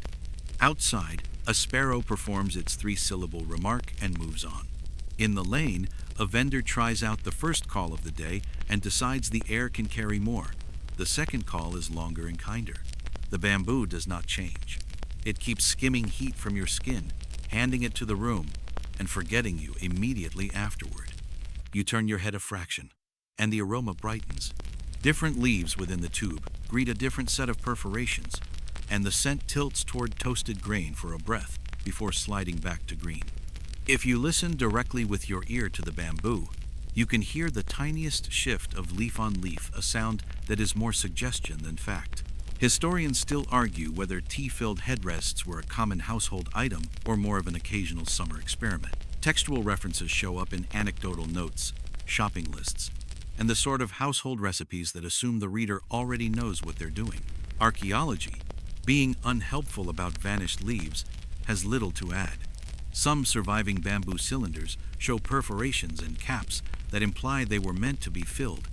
Others are simply hollow for airflow. The record remains charmingly inconclusive. You slide your palm along the tube and feel how the maker compensated for roundness. A flat strip just wide enough for stability has been shaved along the underside so the pillow will not roll.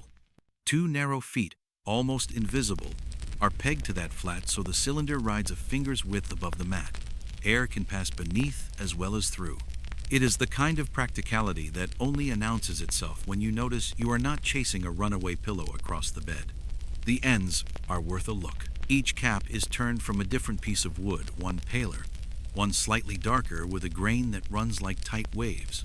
A thin cord loops through a hidden channel and ties the caps together inside the tube so they cannot be lost in laundry day drama. One cap bears a tiny ink mark, 2 characters, probably a family name or the abbreviated boast of a workshop. The ink has bled a little into the grain. It will never entirely leave. You lift one cap a finger's width. It resists and then yields, releasing a stronger breath of tea into the room. You think of kitchens, of steam rising around bowls, of the way a teapot sighs when its lid is nudged. Then you settle the cap again, and the pillow returns to its regular, modest exhale. A small practicality enters, wearing the face of an aunt. Leaves must be dry, truly dry, before they go inside.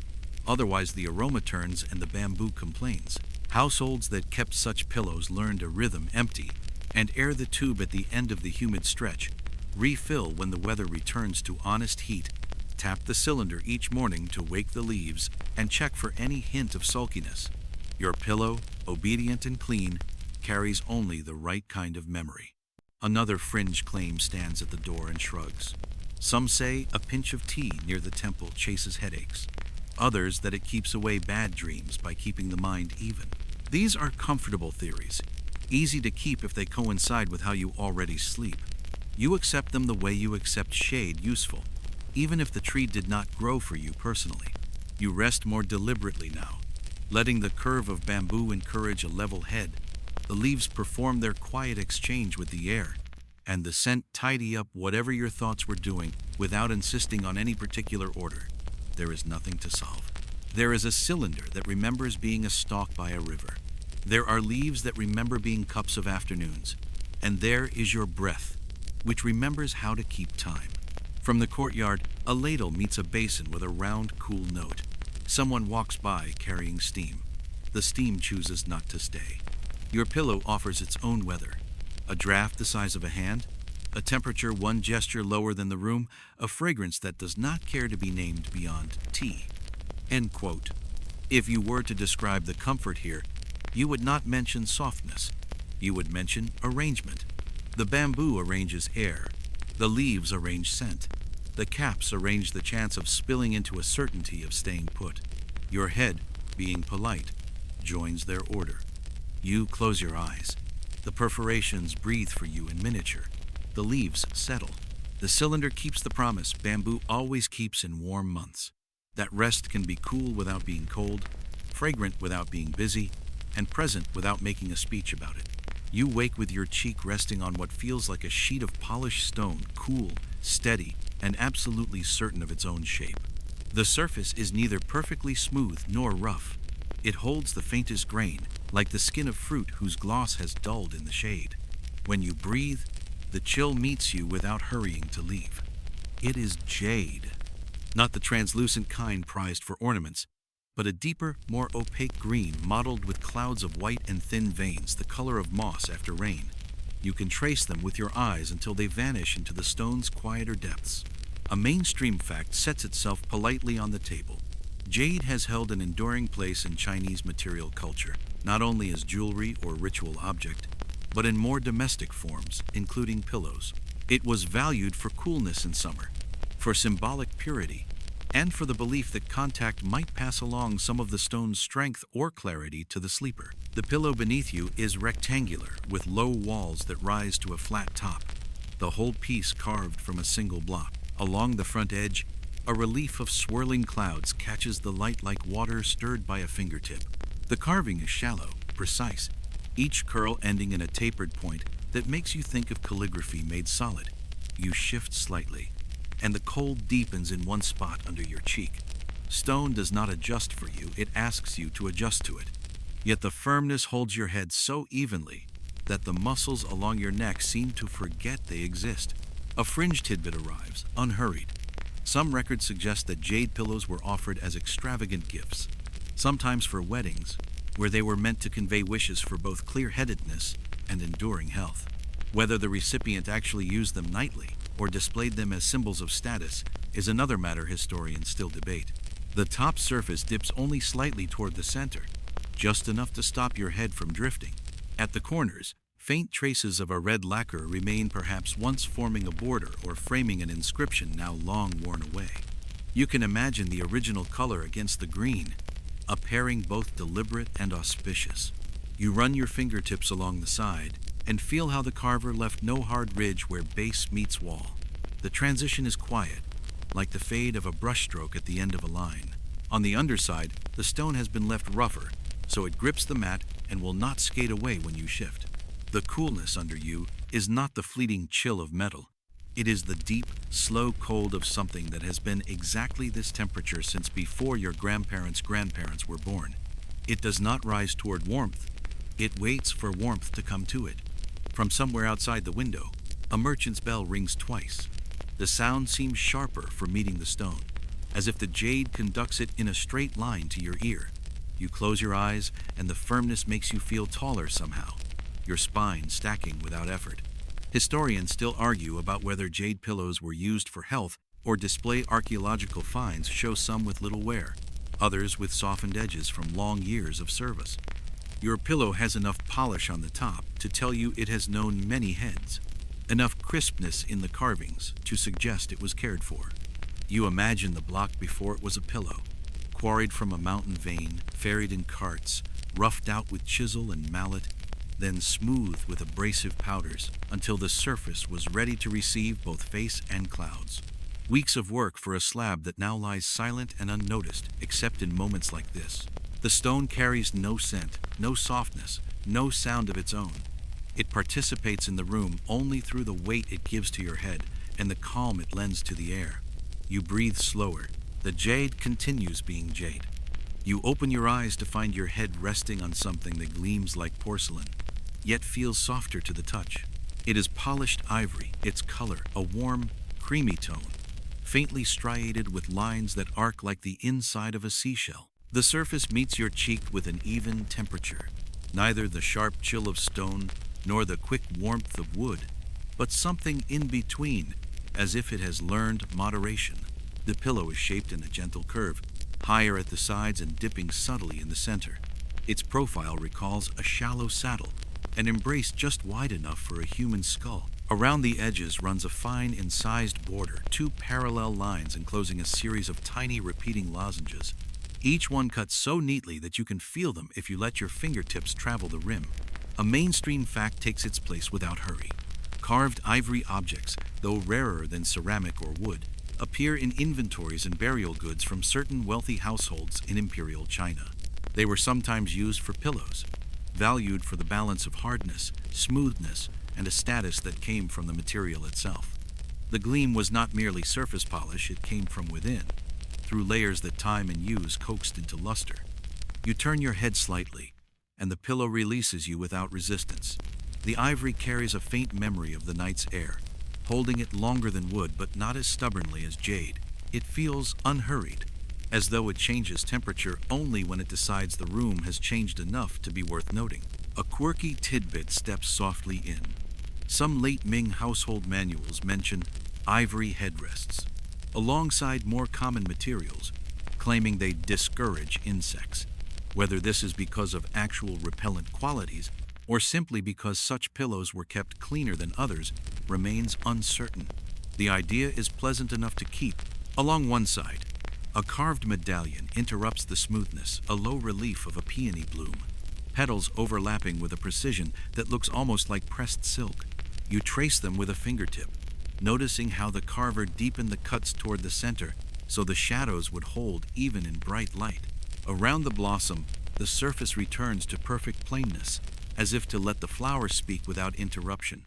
Historians still argue whether such ivory pillows were everyday objects or reserved for ceremonial occasions.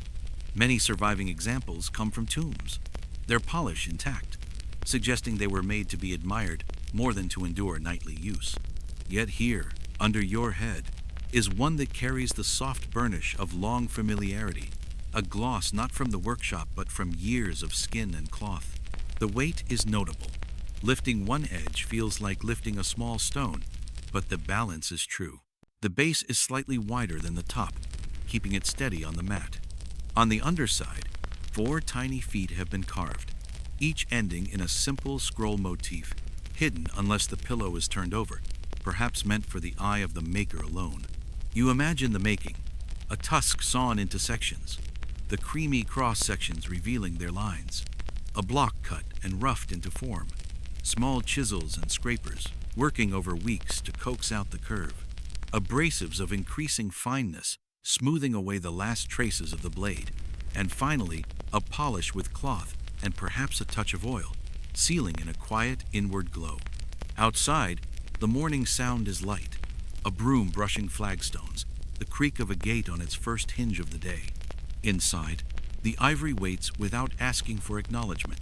Your breathing slows to match its pace, increment by increment, change by change. The peony watches from its medallion, petals forever in mid-bloom. It does not wilt, it does not open further. It is a flower designed to keep its shape, as the pillow keeps its form, as you keep your place here a little longer before the day decides to move. Inside the pillow, the line of a poem waits where no one can see it. You don't know this the way you know coolness or weight. You know it because a faint unevenness under your ear tells you there is more than glaze and clay. Somewhere within the hollow body, hidden from daylight, a narrow strip of paper rests against the inner wall. You can almost hear the dry quiet of it when you shift the silence with edges. The pillow itself is ceramic, a modest rectangle with a shallow trough and soft corners. The glaze is the color of warm cream, threaded with a few freckles where iron rose to the surface in firing. On the outward face, there is nothing to declare a secret. No inscription, no seal, only the patient sheen of use. But on the underside, set neatly into the foot ring, a small plug sits slightly off-tone glaze over clay over something else. If you had never turned the pillow, you might have missed it. If you had, you would have seen only that the plug was there to be there. A mainstream fact fits easily into place. From the Song period onward, some ceramic pillows incorporated hidden cavities for talismans, charms, or slips of paper bearing poems or prayers. Excavations have turned up examples with notes sealed inside, sometimes placed before firing, sometimes after, then closed with a luted plug and glazed over. The purpose varied: blessing, protection, memorial, but the effect was the same. Words kept near the head without being read. Your cheek warms the glaze by a degree that the pillow will promptly forget. You imagine the strip of paper inside not crisp anymore, edges softened by time, ink faded toward brown. The poem is likely short. Sleepers do not require epics. Perhaps it is a couplet about moonlight on tiles, or a 4-character line about clear dreams and plain mornings. Perhaps it is only a name and a date, a reminder to the future that someone once slept here with intentions. You angle your head slightly, and the hollow answers with its careful quiet. The plug is seamless from the outside. Whoever sealed it meant it to look like any other part of the base. A thin line of crazing crosses the area, just as it crosses the rest of the pillow, weaving the secret into the same web. If not for the small change in tone, if not for the way your ear can tell where the cavity begins, you would think the interior was only air. There is a fringe tidbit that hangs around stories like this. Some households chose lines that were the verbal equivalent of a charm phrases about settled spirit and straight breath. or small invocations to ward off pressing demons of the night. Others tucked in fragments of personal verse, a private joke between bed and poet. A few notes from literati circles even suggest the practice of hiding a rival's clumsy poem in a pillow, so it may learn stillness, which is either affectionate mockery or the sort of humor that ages into gentleness. Outside, morning is not in a hurry. A small cart rolls past the wall with the comfortable grumble of wood on stone. Somewhere, a kettle lid clicks twice. The room takes these sounds and sets them down in order. You keep your head exactly where the pillow wants it, and the secret lines keep their place under your ear. Historians still argue about intention. Were such hidden texts meant for the living sleeper's nightly companionship, for the afterlife's tidy furnishing, or for the craftsperson's pride, a private flourish sealed away because not every gesture needs an audience? Some sealed notes bear dates that suggest gifts. Others lack context entirely. In the absence of certainty, you accept the version that helps you rest. The words were placed to make the night feel both kept and kept company. You imagine the moment of inclusion. A small table, a brush rinsed and shaken, the lay of the paper measured against the pillow's interior, the characters written quickly enough to keep their bones alive, but carefully enough that they could last without embarrassment. The strip rolled around a sliver of bamboo. A lid lifted, a cavity opened, the bamboo set inside and nudged to one side so it would not rattle. A plug luted in, smooth with a wetted finger, perhaps marked with a nail nick so the maker could find it again, then set with glaze and sent to the kiln, or, if added later, simply left to dry, the seam hiding itself in the warmth of the overall color. You turn the smallest fraction and picture possible lines. Night like water, breath like reed, dream without visitors. They are not brilliant, but they are kind. The pillow is not a stage for greatness. It is a place where ordinary sentences practice being enough. A very small draft finds the underside of your jaw. The pillow's hollow lifts that coolness up to you, and for a moment, it feels as if the unseen words had exhaled. You know this is fancy. You keep it anyway. Some comforts are worth keeping, even when unprovable. The glaze on the top has softened under years of faces duller at the center, bright at the edges. A record of heads that found the same hollow and preferred it. Your own head sits there now, adding its share of minutes. The poem beneath you, if that is what it is, takes your weight without moving. If ink could feel, perhaps it would approve of this steady labor. To support without appearing, to be present without performance. You think of the letters themselves, the architecture of brushstrokes that, even when faded, can hold their balance. Horizontal strokes laid like calm beams, verticals set down like deliberate footsteps, hooks catching breath and then letting it go. Calligraphy is posture you can read. A pillow that holds posture above a script that once embodied posture makes a simple, pleasing symmetry. A fringe habit appears, precise and likely rare. There are notes of owners who would set their ear over the hidden line intentionally each night, aligning the center of the head to the center of the inscription, the way one might align a seal impression to its guide. Whether this practice traveled beyond a few fastidious households is anyone's guess, but the image fits the temperament of a bedchamber that values arrangement over novelty. You slide a fraction as if to oblige such symmetry, and the hollow feels even truer. From the courtyard, a sparrow tries out a new piece of music and then returns to the old one. The pillow does not change. The secret inside does not stir. You breathe, and the room sets its metronome to your ribs. Mainstream practicality makes a final, tidy entrance. Hard pillows are easy to clean and hard to spoil. Sealed secrets are impossible to misplace. A strip of paper tucked in a drawer can be lost to damp or carelessness. Inside a pillow, it is kept not to be read, but to be there. The function is less archival than companionable.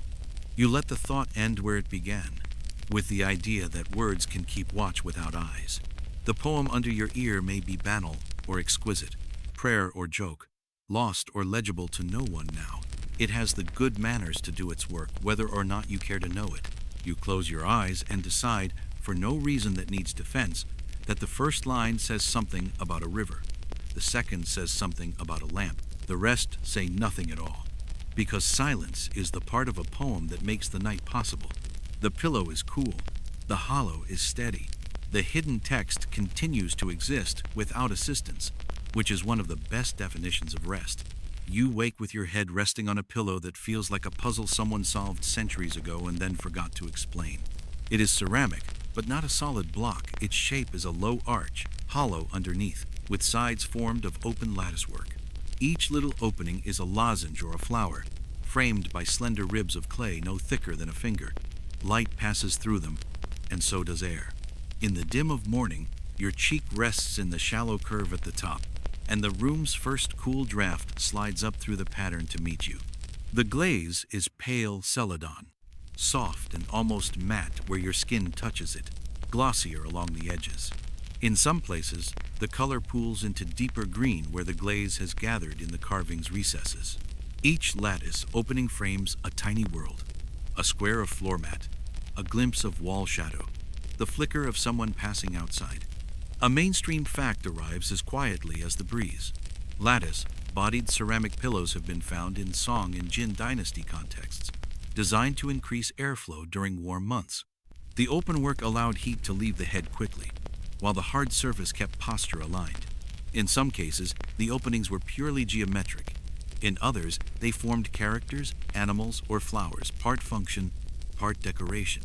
You tilt your head slightly, and the air changes, brushing a different part of your neck. Through one opening, you can see a sliver of the room's woven mat. Through another, the glow of the paper screen. The pillow has turned itself into a frame for the room. A quirky tidbit takes its place. Certain openwork designs spelled auspicious words when viewed from the right angle: longevity, peace, clear dreams. Whether sleepers notice them nightly or only when turning the pillow over in daylight is uncertain. It's possible they were meant more for the living room display than for the sleeper's direct view, but the charm remained in place regardless. You imagine the making: the body of the pillow thrown or molded in sections, then pierced with patterned cutouts while the clay was still leather, hard. Each opening cleaned with a damp brush, edges sharpened with a tool no larger than a fingernail. The lattice must be even not too thick to spoil the design, not too thin to risk breaking in the firing. Afterward, a dipping into glaze, the glaze catching in deeper pockets, then a single long firing in a kiln where air and flame had their own lattice of paths to follow. Historians still argue whether such open-work pillows were common household objects or luxuries for the well-appointed summer bed. Surviving examples show both plain and intricate workmanship. Some have the hurried neatness of market wares, others the precision of commissioned pieces. The one beneath you feels balanced, practical in shape, but careful enough in detail to suggest someone took pride in its making. You let your fingers drift along one edge of the lattice. It is strong, but each rib narrows toward the center, as if the maker knew how to place the strength at the joins where it mattered. The undersides of the openings are as smooth as the tops.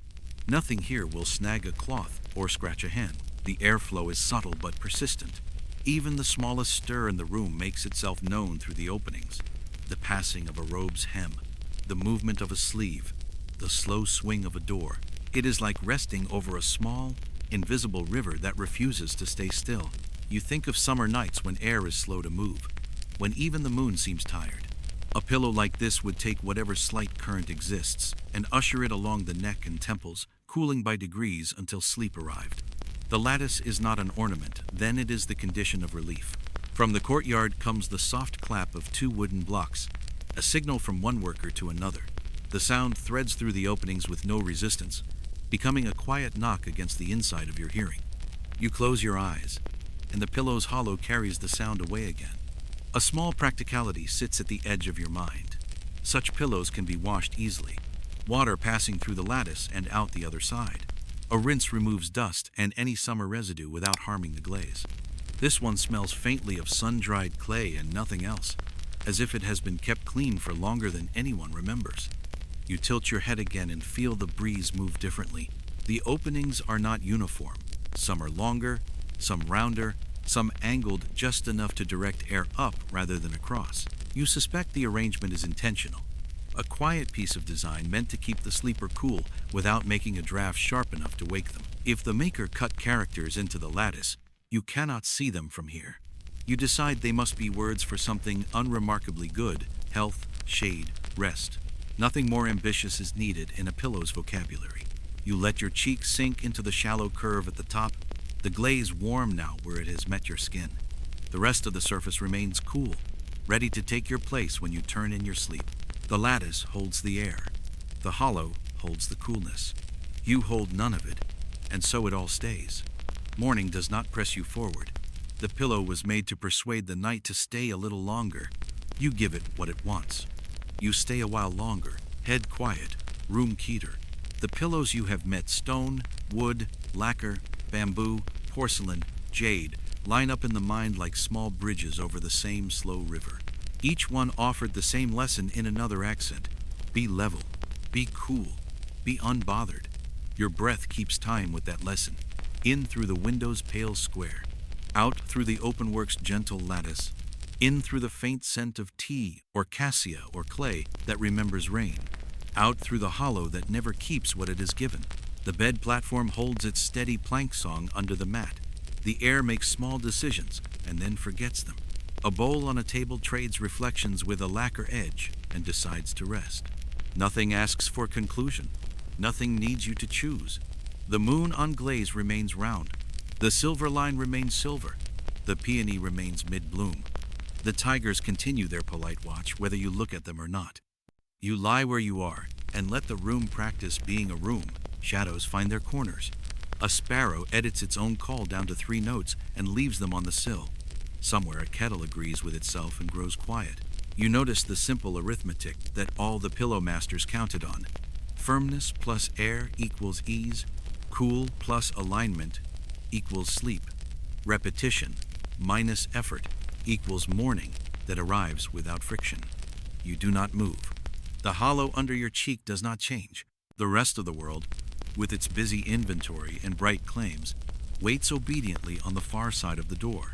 When it opens later, it will still be there in the same untidy order. For now, there is only surface that keeps its promise, air that behaves, and the soft, unremarkable work of rest doing itself without an audience. You let the last of your thoughts fold, like a cover set smooth and tied. You allow the night to finish its sentence. You are exactly where your head belongs. End of script. Sweet dreams.